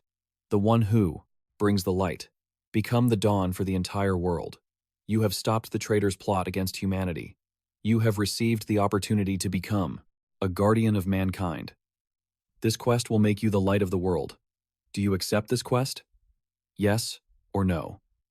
Faced with this mission, his expression remained perfectly calm as he said, "Of course not." Hyunguk's answer left both angels frozen in surprise. "Are you sure you want to refuse? Yes or no? Please choose carefully. This opportunity will not come a second time." The system window warned him, but Hyunguk's mind was unchanged. He thought seriously. The premise of a guardian quest is to protect humanity. It's a good cause, but in the end, they're just another faction. There will definitely be rewards. A series of system notifications appeared. "This is a usable item. Do not consume. A traitor has appeared. Deal with him immediately. You have violated the Guardian's code of conduct. Do not laugh like that. Bestow your blessing without being seen. Quest failed. You will be penalized." Hyunguk continued to think. "My actions will be constantly restricted." Above all, a quest is just a quest, but people aren't so simple. If this power isn't used correctly, a guardian could become a traitor at any moment, just like the sinner of humanity, Gordon Pry. After all, he was a guardian too. Thinking of the man who killed him, Hunguk couldn't help but get angry. He gritted his teeth, clearing his throat and venting his anger on the system that was terrorizing him with notifications. How many more times do I have to say it? I refuse. Hearing Hunguk's rejection, the two beautiful angels on either side couldn't hide their disappointment. The blonde one pouted and sighed, while the redhead puffed out her cheeks. With her hands on her hips, both angels vanished along with the gate before Hunguk's eyes. He reached out his hand, using his power to retrieve a key from a pile of bones. The system chimed again. Congratulations, you have won the first reward in the luck event. Key to Akasha's armory, number 2. Looking at. Hunguk clutched the key in his hand, his expression hardening. This was the very item the traitor, 𝑹𝒐𝒏𝒌, would do anything to get, even if it meant killing countless innocent people. If this was the reward for the main quest, it was definitely what the traitors were after. In that case, he had to keep it. A smirk played on Hunguk's face as he tucked the key into his inner pocket. In this life, I'll definitely make those traitors pay big time. The scene changes to two soldiers, who are arguing with a group of civilians. See, I told you it wasn't, a soldier said. The taller man beside him added, I'm the only guardian with a scar on my face. A man shouted loudly, Look carefully, are you sure it's not him? No, but, the man in the suit stammered. The man with the scar aggressively continued. Either way, you hid information about the dual gate from us. There's no guarantee you won't use us as a human shield. A lightning bolt of realization struck Hunguk's mind. That bastard, 𝑹𝒐𝒏𝒌. He had to cause a scene until the very end. Lieutenant Lee Min-hee stepped in to mediate. Come on, calm down. I am the captain of the AMT rescue team. You can trust and follow our lead. Hunguk watched Lieutenant Lee Min-hee's serious demeanor with a smirk. So, Lieutenant Colonel Kim Song-shik didn't abandon Seon Station. He sent Lieutenant Lee Min-hee exactly where she was needed. But a fat man retorted at Lee Min-hee. How can we trust? A rescue team with only 6 people? Are you kidding me? How do you plan on saving us? You must have a plan. At that moment, Hunguk finally spoke up, catching the crowd's attention. What is it that you people don't understand? When the second wave hits, all of us will die anyway. The man in the black suit still tried to argue back. That's because we can't trust you. And that's why we have to be like this. These words successfully infuriated Hunguk. His face darkened. You don't trust us? Do you have any other choice? The remaining people were all stunned by Hunguk's question. All of them stared at him with wide eyes. Hunguk continued. The guardians on the front line are risking their lives to fight. Isn't that enough for you to trust them? Is there anyone else here who would risk their life for you? The people who were just blaming the soldiers now felt a pang of guilt. Lee Min-hee pointed a finger at Hunguk and shouted loudly, Lee Hunguk, you brat! How dare you talk to the civilians like that? And where have you been hiding that you're only showing up now? Hunguk answered with deadly seriousness. I was busy sealing the dual gate. His words stunned everyone into silence. Everyone was stunned yet again. Lee Min-hee couldn't believe it, roaring, You blocked a dual gate by yourself? This bastard lies without even blinking. But before he could finish, Hunguk cut him off. The second wave of monsters is about to begin. All civilians, seek deeper cover. Security team and the platoon leader, you're with me. The scarred soldier immediately answered with a sharp, Sir, move. Use chairs and tables to block the entrances. Find a good hiding spot, now. Lee Min-hee ground his teeth in pure frustration. What's with this tone? I can't even get a word in. Is this really the Lee Hunguk I once knew? Above, the purple gate pulsed ominously. A fierce battle was about to erupt. In another area, Hunguk gathered with Choi So-na and Park Byung-moo. Byung-moo rubbed the back of his neck. Corporal Lee Hunguk, I've brought your sword and the vice leader's grimoire. Choi So-na held the book with a faint smile. Oh my, thank you. Hunguk nodded. Thanks, Byung-moo. He then sat on the ground, letting out a heavy sigh. Everyone, gather round. There's something we need to discuss. The first wave of spider monsters wasn't in the field manual, but thanks to my armor and the security forces, we successfully stopped it. Still, for an unlucky event. The soldier with the scar on his face agreed. I felt it too. It was definitely tough, but something felt off. I think since this is the first wave, and an unlucky event is still a type of event, it must be divided into phases. In the second wave, monsters that use the spider's signature venom will likely appear. Lee Min-hee seethed with jealousy. It's not just the vice leader. Even the security team is listening to him? Why is everyone following that failure? No one paid any attention to the ugly expression on Lee Min-hee's face. They were completely focused on Hoon-guk's briefing. That's why we must prepare gas masks first. Also, no matter how vast this station is, if that poison spreads, the civilians will inevitably breathe it in. We have to lure the monsters outside, whatever it takes. Hoon-guk's voice turned grim. Now, I will explain the operation in detail. As the gate opened for the second wave, everyone was in position. They were ready. They remembered Hoon-guk's instructions perfectly. When the second wave begins, we must draw their attention and lead them outside. A venomous spider lunged. That task falls to me, Hoon-guk declared. The spider let out a piercing shriek and charged madly towards him. The rescue and security teams will be in groups, ready to ambush them from outside, from positions with cover. Just like before, we just need to tie them down and buy time. No matter what, do not get close to them. The spider monster attacked with insane ferocity. Then, to Choi So-na's amazement, Hoon-guk leaped high into the air. He descended on the monster from above, twisting his body to evade its attack, recalling Hoon-guk's words from their briefing. Once I find a favorable position and tear off the monster's armor, you will all focus your firepower on that spot and finish them. And now for the key to this operation's success. The platoon leader and vice leader must command us from a high vantage point. Lee Min-hee looked utterly surprised, turning to Choi So-na with a doubtful expression. Me? And the vice leader too? Hoon-guk continued. If the platoon leader constantly teleports me with his blink ability, I can focus my entire mana pool and stamina on stripping the spider's armor. The vice leader will act as a constant mana supply for you. With this, I estimate we can use blink until the very end of the battle.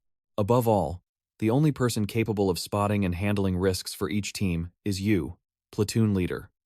You're an expert at raid tactics, aren't you? As Hoon-guk spoke, all eyes turned to Lee Min-hee. He covered his mouth with a smirk. Ahem. Yes.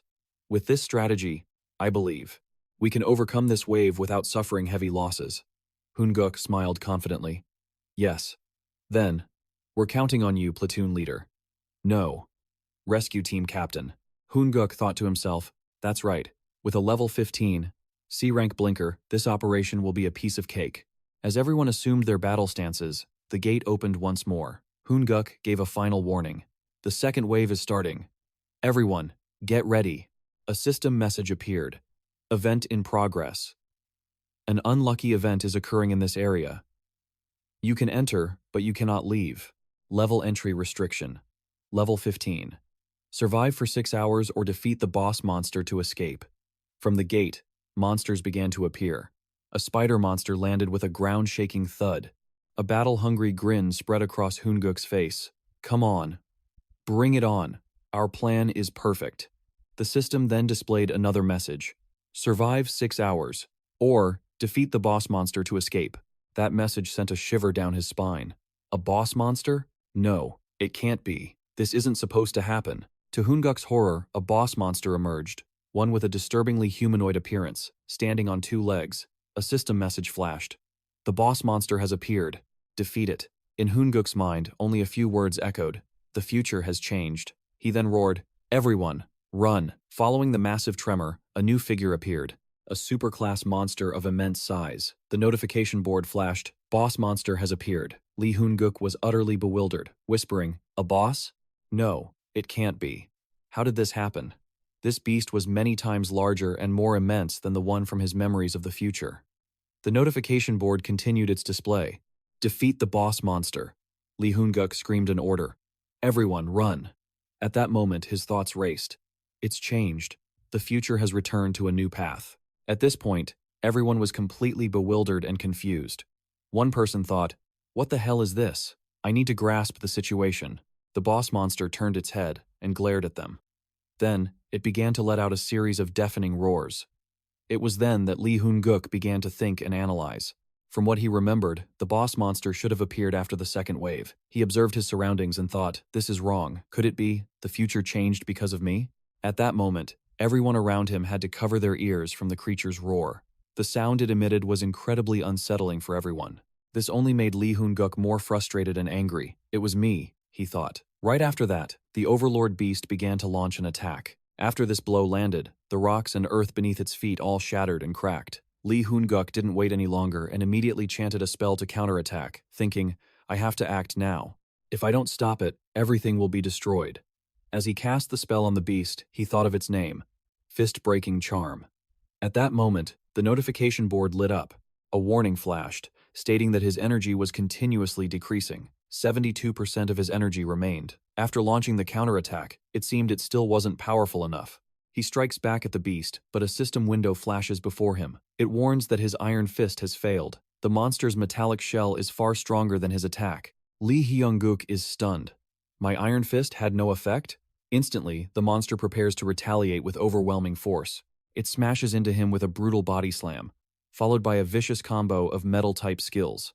The tide of battle has turned completely against him. The Overlord's true power is terrifying. It took down that steel pillar in a single blow, Hyung-guk thinks. My enhancement and transformation skills, they're useless against this thing. He glances at the destroyed pillar, his face etched with fear. Wait, it blew the entire pillar away? Suddenly, an attack lunges at him from behind. With razor-sharp instincts, he rolls, twisting his body to evade the strike, and immediately begins calculating his next move. His mind races as he sprints in a new direction. He may have dodged that attack, but he knows the odds are slim. The chance of success is dangerously low. But his expression hardens with grim resolve. This is the only way. Without a shred of hesitation, he charges straight towards the colossal monster.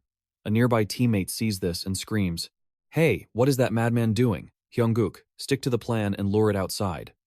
His mind flashes back to a conversation from before the raid. That night, he had approached the tactical commander, Lee Myung-hwae. Myung-hwae turned around, slightly surprised. "Oh? What's with the formal title all of a sudden?"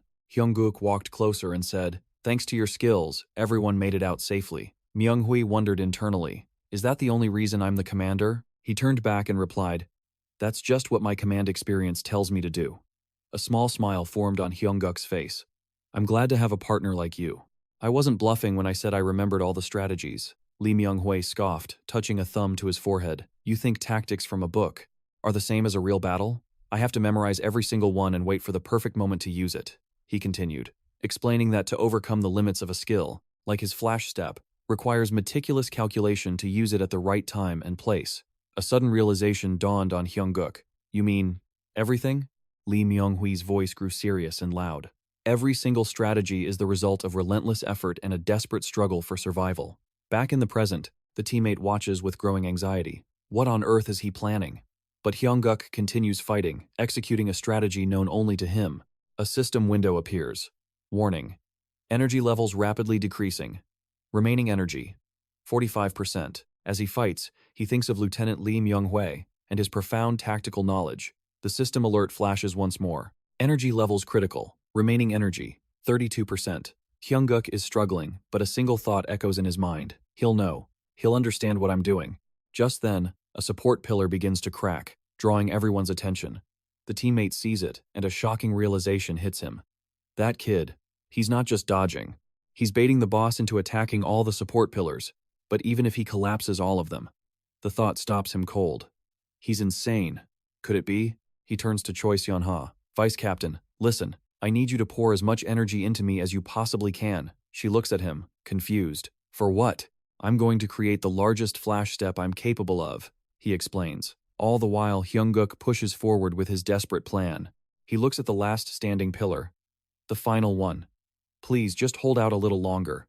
The system warning blares again. Remaining energy, 27%. The monster, enraged by the constant taunting, slams a devastating blow into the ground, sending Hyung-guk flying. The shockwave sends him hurtling through the air. He struggles to regain control, landing near the final pillar. Here, at the final stage, he makes his last gamble. Enhancement. Body transformation. The system chimes with a dire warning. Activating body transformation beyond its limits may result in the user's destruction. Remaining energy, 3%. At that very moment, the beast strikes him directly. However, it seems some unseen force has protected Hyung-guk. He's thrown violently, slamming hard into the ground. The surrounding area is now in ruins, exactly as he had planned. It's done, he thinks weakly. It destroyed all the pillars supporting this building. Pinned against the wall from the impact, Hyung-guk knows he's out of time. It's going to collapse any second. I can't let it catch me. He struggles to move, thinking, I have to make one final move.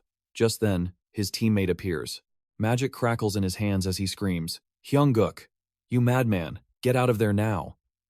The Overlord monster stares straight at its target. His teammate shouts again. Doesn't he know he'll be caught in the flash step too? I can't hold this any longer. But Hyung-guk, exhausted, simply replies, Vice Captain, do it now. If you don't, we're all going to die here. His teammate can only scream, damn it, and unleashes the spell. The magic seems to completely overwhelm the Overlord, leaving it defenseless. The powerful spell slams the monster to the ground. This only serves to fuel its rage, making it even more furious.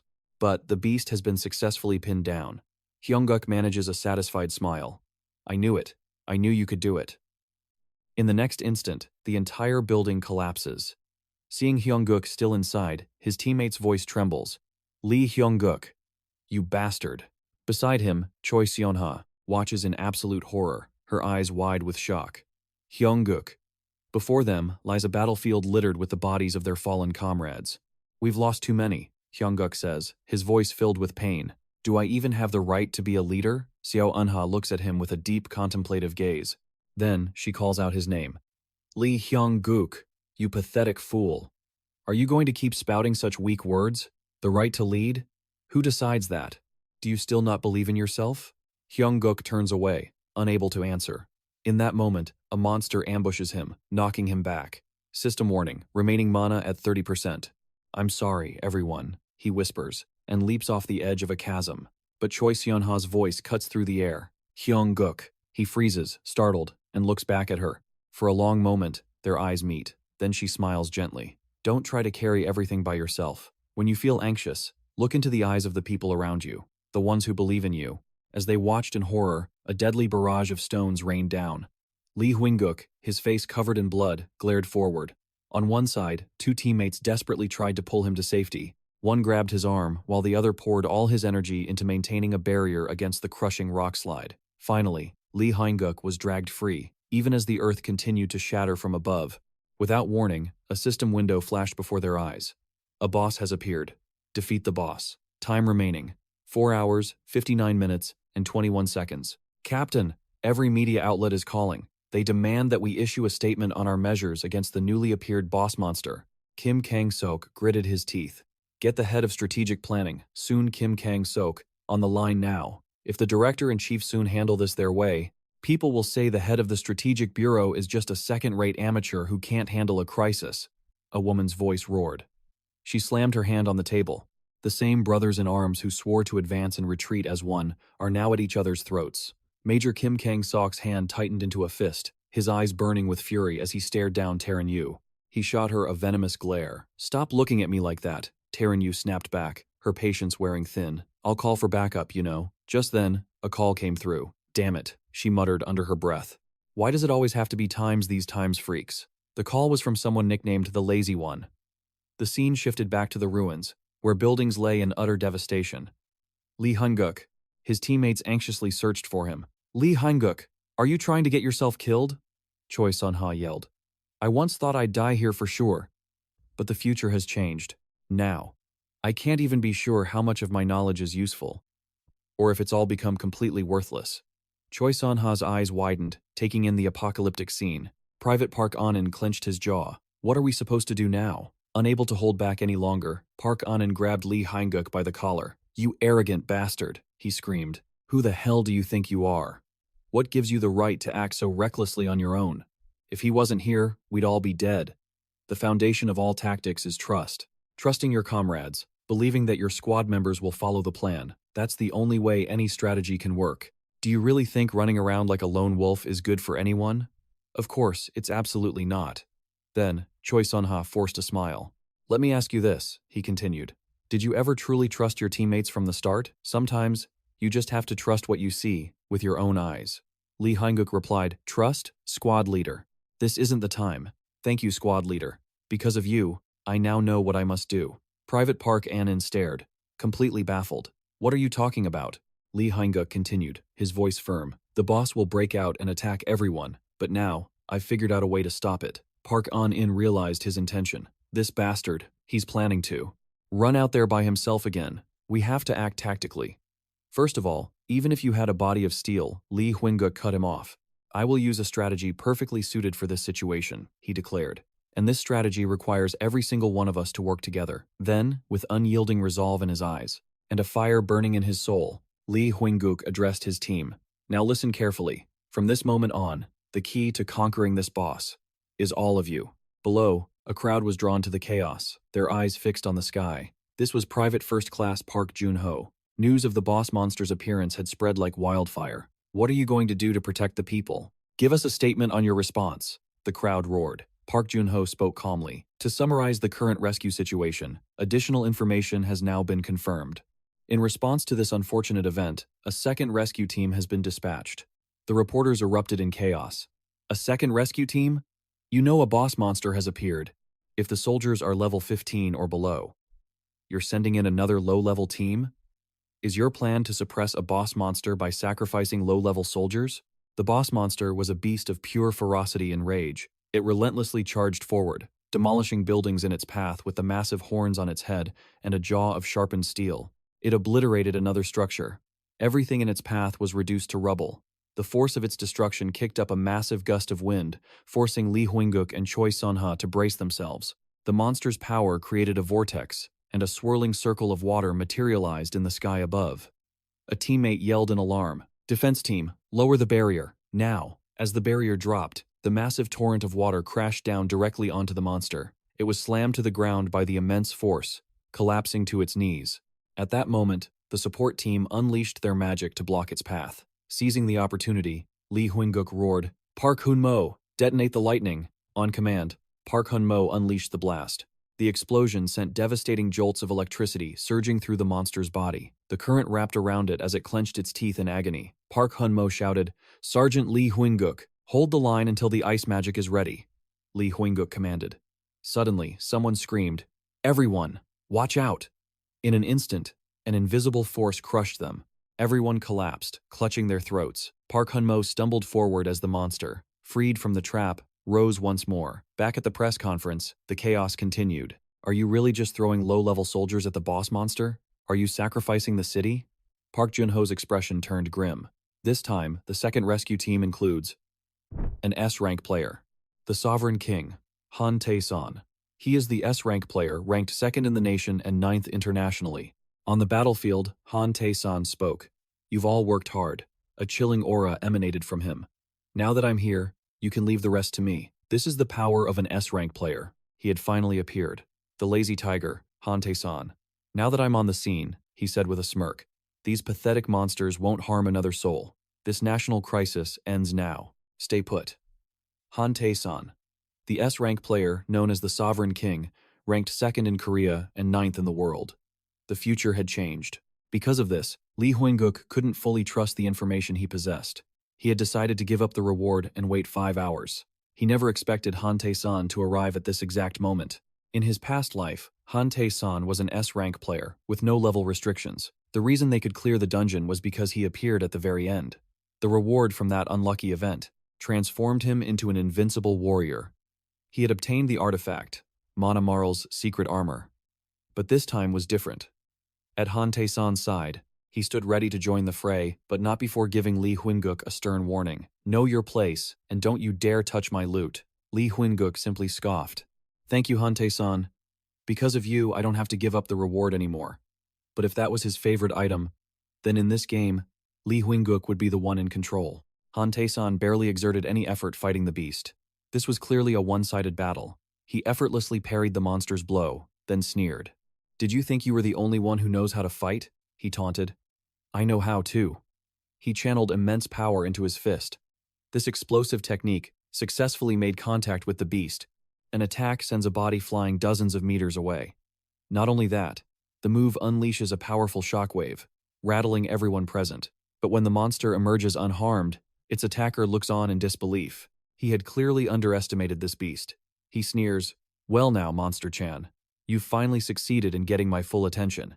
He channels all of his power and lunges forward. With a flash, his attack pierces straight through the monster's body. He whispers to the beast that not dying instantly would only lead to more suffering. From high above, he descends like a shooting star. The wind he generates is so powerful it nearly blows everyone off their feet. Even Lee Huingguk has to brace himself. Choi Sun-ha rushes to his side, asking if he's okay. You've been fighting non-stop.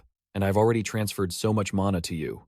Lee Hun-guk just smiles, pretending to be fine as he pulls his hand away, much to her confusion. That arrogant kill-stealer Han Tae-san dares to ask what Lee Hun-guk is doing, all while enjoying his own rampage, pummeling the monster relentlessly. It seems the beast is finally on its last legs. But just as everyone thinks it's over, the monster's chest flashes with blue lightning. The sight makes even Han Tae-san's eyes go wide with shock. From within the monster's chest, something is emerging. A person who has pierced right through the beast. A system notification appears. Skill, Steel Fist, Rank D. Effect, consumes mana to crush metal. The mana cost depends on the targeted mass. Current mana, 15%. Meanwhile, the monster, with a gaping hole in its torso, lets out a deathly roar. Han Tae-san shoots a murderous glare at Hun-guk. Are you looking for a death wish? How dare you interfere in my fight? But Hun-guk fires right back. You're an S-ranker. Isn't it incredibly shameless for you to say something like that? Enraged, Han Tae-san roars. Say that again. But Hun-guk, without an ounce of fear, points out the truth. You're the one who interfered in my party's battle at this station, Han Tae-san retorts. Without me, do you think you weaklings would have survived that thing? He grits his teeth, furious that Lee Hun-guk stole his moment, and lunges forward to land the final blow. But Lee Hun-guk, obviously, has no intention of letting him steal the kill. It was his party that risked their lives.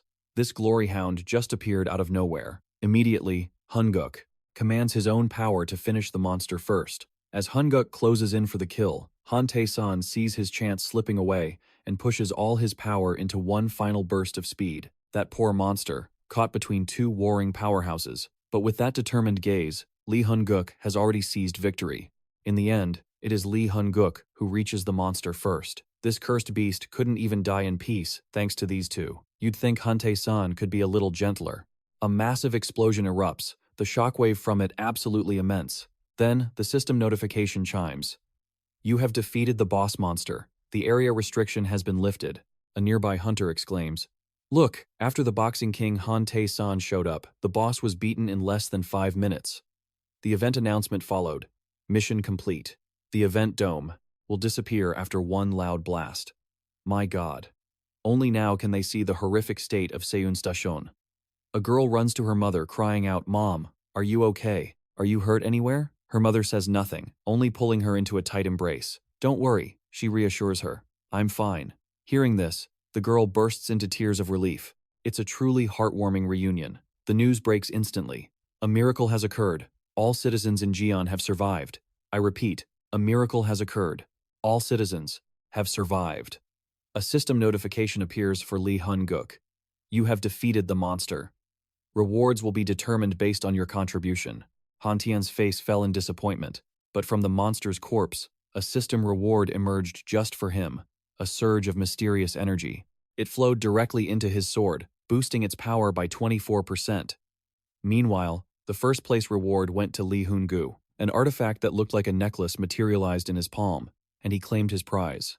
The secret necklace of MANHWA, a hero-grade item. Its attribute allows it to be upgraded through combat. When combined with mana, it creates a thin layer of armor. Also, it makes the secret armor easy to carry and store. As a special feature, it contains a subspace allowing you to store items. And just like that, Lee Hun-guk protected Jeon Station and got exactly what he wanted. Han Tae-san, however, is not happy. He yells, You bastard, what's the big idea? Only then does Lee Hun-guk seem to notice that Han Tae-san is still there. The S-ranker whines, What about my reward? Hun-guk coldly snaps back. Your reward? It was my party that stopped the second monster wave. You should be grateful you got second place for swooping in at the end. He warns him, Do what you want, but you can't change the facts. Han Tae-san loses his mind, explaining that killing the boss monster accounts for 70% of the event rewards, meaning, no matter what they did before, his contribution was greater. Have you no morals? Han Tae-san is seething. I was in secluded training for 6 months, and I had to come back to handle this mess. At the very least, I deserve a hero-grade item for my troubles. He demands an answer from Lee Hun-guk once more. Han Tae-san is practically screaming at him now. Hey, you crazy bastard, explain yourself. Where's my reward? Hearing this, Hun-guk calmly asks back, Yours? We were the ones who stopped the second wave and the boss. You should be grateful for second place, even though you tried to steal the kill at the last second. When he gets no other response, Han Tae-san tries to intimidate him, flaring his power. He growls, "Do you have any idea whose time you just wasted?" At that moment, Hunguk cuts him off. "Hey, Han-tae-san. Stay right there. You can whine about your independent training or contribution all you want, because if I were properly compensated for all the time I've spent fighting, no reward in this world would be enough." Those words were like gasoline on a fire. Han-tae-san lunges forward, attacking while screaming in his face, "You're insane." But just as his fist is about to land, two people appear. A woman among them glares at Han-tae-san and shouts, "Han-tae-san, what the hell do you think you're doing?" Han-tae-san seems to recognize them and stops his attack. Hunguk also looks over at the two newcomers. The man with the woman speaks up. The gate is now closed. This man is none other than Lieutenant Colonel Kim Kang-se. With him is Risen Wangnam-san, a B-rank player, ranked 166 in Korea. He continues to speak. Hae-san demanded to know what he was doing. But seeing the two arrive, our main character just smirked. "Your timing is perfect," he thought. He then feigned a stumble, intentionally moving into the path of an arm. The fist flying toward his face stopped dead in the air. "Oh my," he mocked. "Impressive. Little tiger. Truly impressive." A condescending smirk grew on his face. "It's a real honor to meet you, Hae-san." The sudden shift in his demeanor left the man utterly stunned. But our hero couldn't care less about his reaction, announcing coolly, "I'm heading out." He then dashed straight toward Lieutenant Colonel Kim. Seeing him approach, the colonel asked, "Private Lee Hyung-guk, are you all right?" Hyung-guk immediately snapped to a salute. Raising his hands, he reported, "Sir, Corporal Lee Hoon-guk is unharmed." But from behind, Hae-san roared, "Hey, get over here, now." Just then, the woman finally broke her silence. "Hae-san, stop this madness," she commanded. "I don't know what happened here, but listen, the entire nation is watching us." And she was right. Hovering above them were news helicopters, broadcasting everything live. This woman was Yu-hena, the A-rank hunter and second daughter of the master of Korea's most powerful guild, Blue Flower. She continued, her voice low and urgent. "If you cause a scene here, the fallout will be immense. Do you understand? Not even the Blue Flower Guild can easily clean up a mess this public." Hearing this, Hae-san seethed with rage. At that very moment, a voice cut through the tension. "Make way! The Major General is here!" A portal tore open in the sky, and a figure emerged from within. "The portal has been stabilized," a voice announced. From it, a man descended, floating effortlessly in midair. This was Major General Choi Dong-cheon, rank 3 of the AMT Brigade, and the 31st strongest hunter in all of Korea. An A-rank player specializing in heavy, wide-area magic, he once single-handedly annihilated an entire armed force, earning him the title of a strategic-level weapon. His gaze fell upon Hae-san and Yu-hena, and he remarked with curiosity, "Even the daughter of the Blue Flower Guild's master is here? Is there a problem?" Yu-hena replied smoothly, "Come now, Major General. What could possibly have happened? The gate is already closed, after all." Major General Choi chuckled, a glint in his eye. "Of course, if the Blue Flower Guild is involved, I'm sure there's no problem at all. Right, Yu-hena?" Sensing the subtle jab in his tone, she silently cursed him, calling him a sly old fox. The Major General then approached our main character and Lieutenant Colonel Kim. The Lieutenant Colonel snapped to attention with a salute, shouting, "Sir," but Yu-hena paid the officers no mind. She turned to Hae-san and demanded, "By the way, Hae-san, why did he turn out like this? I thought the deal was for him to clear the gate and stop the second wave without any damage. Surely a gate of this level should have been nothing for him." Hae-san simply turned away, offering no explanation. Whatever. He didn't destroy the station, nor did he rank first in this raid. Yu-hena's eyes widened in disbelief. "What do you mean he didn't rank first?" But Hae-san ignored her, shifting the subject. "In any case, he fulfilled all of your conditions, so you'd better keep your end of the bargain." With a final, piercing glare, he shot into the sky, leaving nothing but dust in his wake. Yu-hena was still processing the shock. The great S-ranker, Hae-san, didn't get first place in a common level 15 anomaly? Then, who did? The answer clicked in her mind the moment she turned, and saw our main character speaking with Major General Choi. The general was marveling. "Your military records say you can only control 300 grams of mass, but the recent report shows you can handle far more than that." The main character seemed to feel her gaze, and looked right back at her. A flicker of surprise crossed her face as she thought, "Oh, so it was him." The general was still focused on the report. "Unless the documents are wrong, are you really just an in-time F rank?" Hearing this, Yu-hena was utterly floored by the fact he was an F-rank hunter. Major General Choi simply chuckled. "You truly are an interesting one. Let's take a walk. I want to hear every detail." With a weary hand on her forehead, Yuhena sighed. My head is killing me. What in the world is going on? The scene shifts. The main character is now walking with Major General Choi, or rather, he was walking while the general floated beside him. As he walked, he reminded himself to stay on high alert. Major General Choi Dong-cheon was not a man to be trifled with. His raw power had earned him the title of a living nuclear weapon. But his cunning was just as sharp. He was the one man the necromancer feared most, the target of countless failed assassination attempts. Major General Choi spoke first. Corporal Lee Hoon-guk. Our hero responded crisply. Sir. Corporal Lee Hoon-guk. Present. The general asked. Would you mind reporting exactly what happened back there for me? The MC snapped to attention, heels clicking together, thinking, just as I expected. He's probing into why my actions don't match my official profile. He began his rehearsed story. Not long ago, after I captured my second monster core, my abilities suddenly strengthened. A notification appeared. Something about Dunes' awakening. Instead of the 300 grams the lieutenant colonel reported, I can now control approximately 17 kilograms and have gained a few new skills. The general stroked his chin, pondering. You said an achievement? The achievement system is unusual, like a quest. The MC prayed internally. No one can know that an F-ranker can grow. Please, just let this go. After a moment, Major General Choi gave a dismissive smile. Let's just call it an achievement. You must have gotten lucky. The MC thought to himself, what is this uneasy feeling? The general continued. Well, in that case, I can't keep calling you an F rank anymore, can I? Your combat power is at least C rank, or maybe even higher. The main character was startled. No way. Is he still trying to scout me? The general's smile was kind, but his words were laced with hidden meaning. You've done an excellent job. A feat like this deserves a fitting reward, don't you think? Is there any item you desire? Perhaps a set of magic armor or something similar? I'll provide it for you. Hearing this, the MC bowed his head, letting out a silent sigh of relief that the probing was over. A cold smirk played on his lips as he said, Actually, there is one weapon I desire. However, I'm not sure a major general like yourself could easily acquire it for me. The general's eyes widened. A weapon that even I can't obtain? What is it? Without hesitation, the main character replied, a page from your collection of precious artifacts. The hero-grade item, Phonos. For a split second, shock flashed in the general's eyes. Pure, unadulterated shock. Then he clutched his stomach and roared with laughter. Is your courage made of steel? I love it.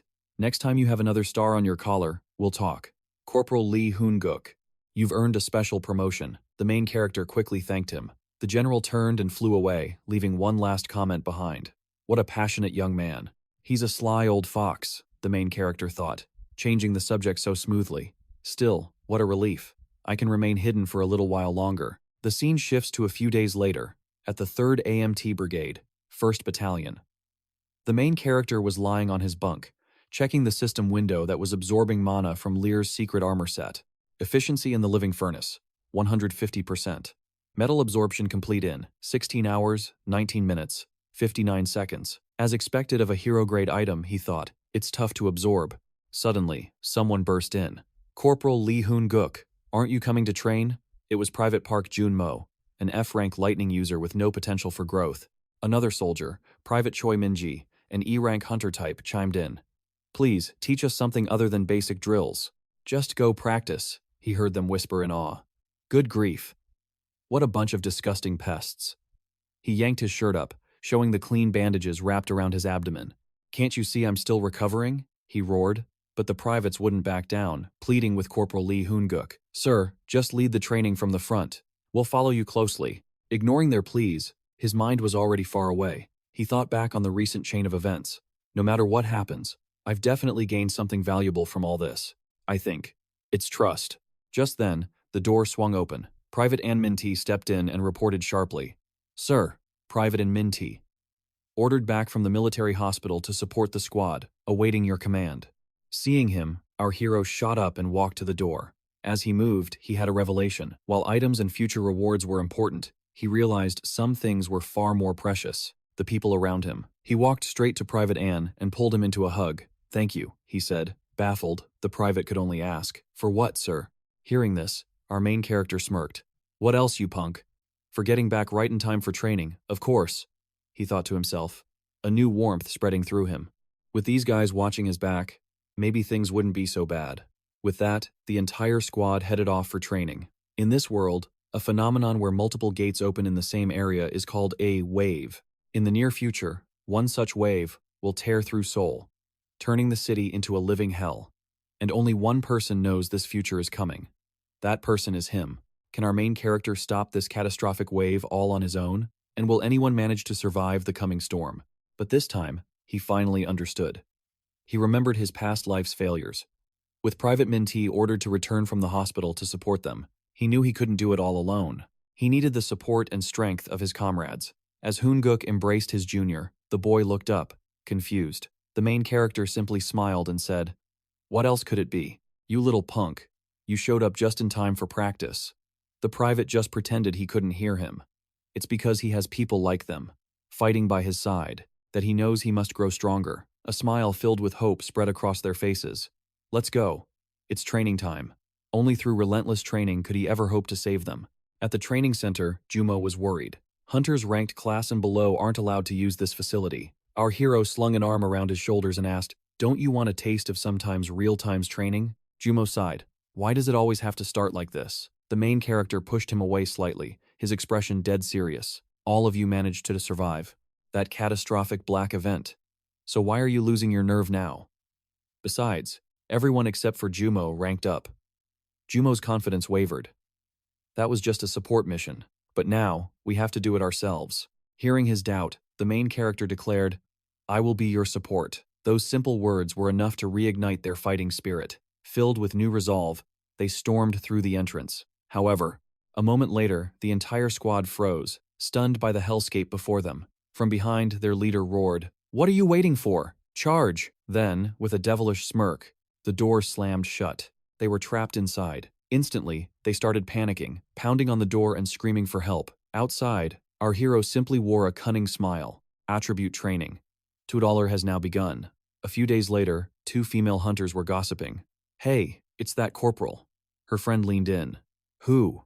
"That E-ranker who hard-carried during the blockade operation and the black event." They glanced over at him with a critical eye. "I thought he'd be more muscular, but he looks pretty average."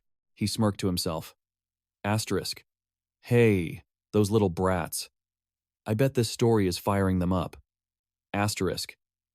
He cleaned his ear, feigning boredom. Asterisk. "Still, why are my hands itching for a real fight?" Asterisk. "Make sure you buy enough for everyone in the platoon," a stern voice commanded them. Her gaze then landed on the main character, Lee Hoon-Guk. "Isn't it time for your personal training?" He snapped to attention. "Reporting. I came to the PX to purchase energy supplements for my juniors in training." He shot a deliberate glare at the man standing behind her. The man could only grit his teeth in silent fury. Asterisk. Ch. There he goes again. Asterisk. The dark-haired woman eyed him for a moment before speaking. "I heard you received the Dungeon Breaker achievement." He was taken aback. "Yes." The 2 hunters behind her froze in shock. She continued, her voice filled with intrigue. "That's quite an unusual accomplishment. It's certainly convincing.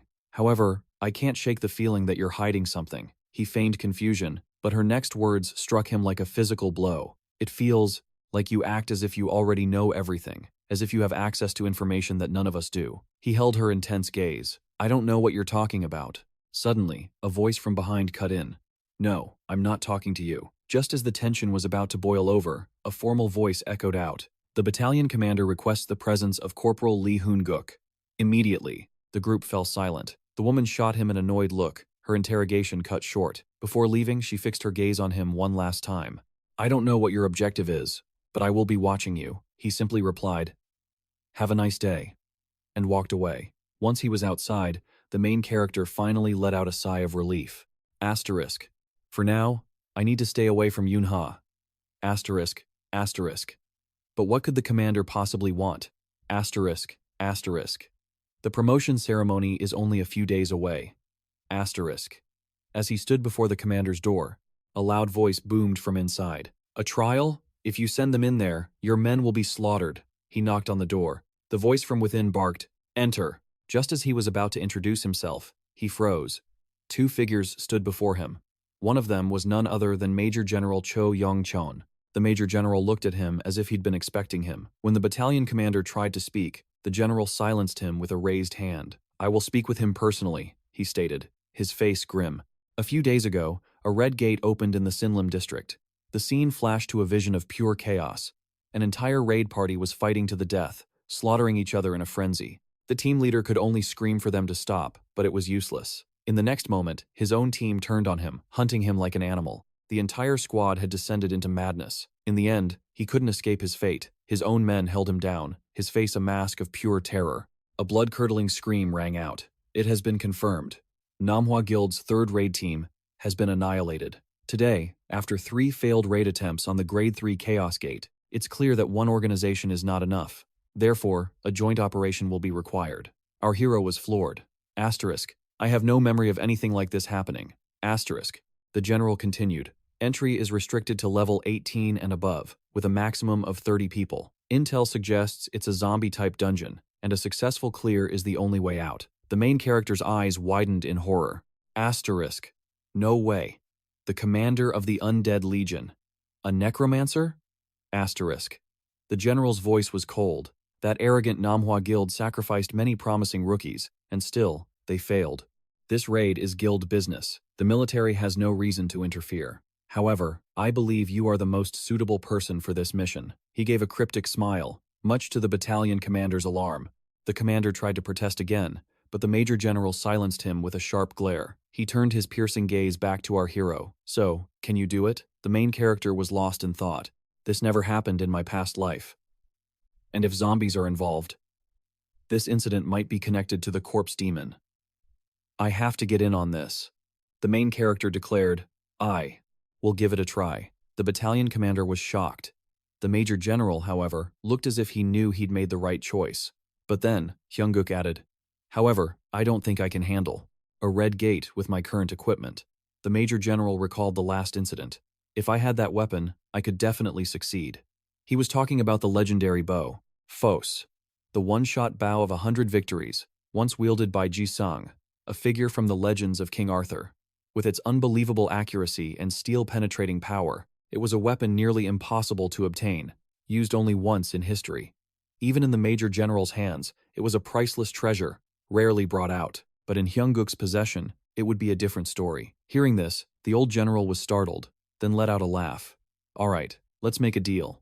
If you fail, you will bear the entire responsibility. Hyunguk smirked and replied, yes, sir. High risk, high reward, isn't it? It was common for commanders to lead dungeon raids themselves, but he chose me, a regular soldier, to be the raid captain. Perhaps it's because he and the Blue Flower Guildmaster are bitter rivals. If I succeed, this will be a huge victory. A perfect win against the Blue Flower Guild's elite players. And even if I lose, it won't be a direct failure for the military, since we're only here to support the guild. This victory would prove the monster response team isn't useless, while also winning a strategic battle against the Blue Flower Guild. Back in the present, the general told him, very well. I'll get you 𝒂𝒏𝒌 immediately. Hyunguk thought to himself. No matter the outcome, Major General Choi Dong-chul wins. The general continued, I know this will be a tough mission. After the raid, I'll promote you to sergeant. But Hyunguk thought, you sly old fox, I won't let you. Use me so easily. He spoke up. Sir, last time you promised me 𝒂𝒏𝒌s as a reward. If I succeed this time, I want another prize. The old man stared at him. He thought, look at this kid's ambition. Then he declared, as long as you succeed, I promise to grant your wish. Hyunguk shouted, thank you, sir. We guarantee we'll clear that dungeon, no matter the cost. The scene shifts to the dungeon entrance, where a squad sits near a monster's corpse. A man with black hair says, you're finally back. A red-haired man adds, a little late, don't you think? They were talking to a frizzy-haired man, covered in blood. He boasted, a C-rank arena is nothing. We're now confident we can complete the mission. But before he could finish, Hyunguk appeared with a triumphant grin. He ordered, everyone, grab your weapons. The squad was clueless, staring blankly at what was happening. Hyunguk continued to shout, the support team is about to conduct its first ever solo raid. Everyone was shocked. Someone gasped, a solo raid? But we never signed up for this. 2 days later, a military truck rolls down the road. Inside, Hyunguk explained, because this is a zombie dungeon, we'll be using holy infused rounds. They're much more powerful than standard bullets, so be careful. He held up a magazine filled with glowing ammunition for everyone to see. There will be no more training, he warned. Everyone must be on high alert. Understood? The entire squad roared in unison. "Sir, yes sir." Just then, a team member asked Hyung-guk, "Private Lee, did you bring 𝒂𝒏𝒌?" He gave a slight smile and replied, "Yeah, don't worry." The camera zooms in on his hand, where a blue, spearhead-like tattoo glows faintly. He clenches his fist. Soon, they parked under a bridge. A sharp command cut through the air. "Raid team, disembark." The team responded with a unified, "Yes, sir." The Red Gate, Selim-dong, Blue Flower Guild Camp. Private Lee Hyung-guk. A man called out to our main character. "Before entering the gate, you will attend a strategy meeting. Follow me." "Understood," he replied, then turned to his team. "Park Jun-mo," he said. "I'm leaving things to you here." The soldier saluted. "Private Park Jun-mo, understood." Another voice spoke up. "Private First Class An Min-tae, do you see that? The way they're looking at us. It's not friendly." He was staring at another squad, also part of the joint operation. A man in full white armor approached. He appeared to be their team captain, kneeling down to inspect something. "Captain," another said, "did you hear? They're the Monster Response Support Team, regular soldiers, an entire squad of bottom-tier grunts. This is like carrying dead weight. What if they find out about the retrieval operation?" His voice was a bit too loud. Hyung-guk's team overheard and grew curious. Before he could say more, a man with one eye shouted, "Watch your mouth!" The armored man covered his mouth. "My apologies." Hyung-guk heard them and thought, "Retrieval operation? What does he mean?" The one-eyed man continued, "As soon as we enter, we'll split from the monster response team and go our own way." Another protested, "But they won't survive on their own." The one-eyed man replied coldly, "Dungeon raids are life-threatening. They have to protect themselves. It's not like they have a choice." The scene changes to the strategy meeting. Hyung-guk saw someone and was puzzled. "I thought, this was a meeting?" The woman approached him and said, "I had a feeling you'd come. Last time you did a good job hiding your F rank status and taking my business card." He replied, "Miss, I never intended for that to happen." "Enough about the past," she cut him off. "For this raid, you are only here for support. So, once we're inside, do not interfere with the Blue Flower Guild. Just stay put. I called you here specifically to tell you this." He thought, so this is why they agreed to let regular soldiers assist. There's always a catch. "You think I'll just bow my head and obey?" He challenged her. "Our team has the same rights as the Blue Flower Guild, correct?" She scoffed. "So what? Are you planning to take on the boss monster or something?" He cut her off. "And why not? Are you worried we'll win?" "Sorry," she sneered, "but you can't possibly think you'll get lucky again like last time." He stepped closer, his voice firm and clear. "This has nothing to do with luck." She shot back. "You really have a death wish, don't you? Fine. Then don't you dare step in front of us." "Oh wait, you won't be able to. 3 of the top 100 ranked teams are participating. Just stay out of our way." He thought, Yuhana isn't rising to my provocations. And what was that about a retrieval operation? There's something about this raid, I don't know. How about a bet? He proposed. "If my team catches the boss monster before Blue Flower, you'll have to give me what I want." She laughed mockingly, thinking, "Before Blue Flower? Impossible," she said. "You have no idea what it means to bet against me. How about this? If you lose, you hand over your life to me." "Deal," he answered without hesitation. He thought, Yuhana, I don't know what you're hiding, but whatever lies behind that gate, I will be the one to conquer it. The scene shows the ominous, glowing red gate. A voice bellows, "The Blue Flower Guild is entering first. Prepare to move out. Whatever is hiding behind this gate, I'll be the one to deal with it." A crimson portal materialized, and a blood-curdling scream echoed from within. "The Blue Flower Guild will enter first. Prepare yourselves." The Blue Flower Guild raised their shields in unison. A hushed command rippled through the ranks. "We're leaving the entrance zone before those soldiers catch up. Be ready to move." Another order was barked out. The Blue Flower Guild charged in. "The monster counter-offensive team will deploy in 3 minutes. Stand by." And with that, our main character's squad appeared. He turned to his squadmate. "Minty, you nervous?" The soldier replied firmly. "Private and Minty, I'm fine, sir." "All right, everyone, focus. Just execute this like our training drills. Control your breathing," he commanded, and the entire team responded with a sharp, "Sir." As they stepped through the gate, they were met with a scene of pure chaos. The Blue Flower Guild was tearing itself apart. Our main character's team couldn't believe their eyes. The leader of the Blue Flower Guild, who they thought would survive anything, was now savagely devouring his own teammates. One of his men pointed a trembling sword at him, crying out, "Captain!" But in his terror, he was struck down by the very leader he trusted. Cutting over to Hyung-guk's team, he raised a hand, signaling his squad to advance. But it was too late. They had run straight into the dungeon's boss. It instantly spotted them and let out a bizarre, chilling cry as his team stared back in horror. The monster didn't hesitate for a second. It lunged, crashing toward them. At that moment, Hyung-guk roared, "Assault Team AMT, fire!" And that's where we'll end the recap for today. Go hopes you'll show your support with a like and a share. It gives me the motivation to bring you more incredible stories model.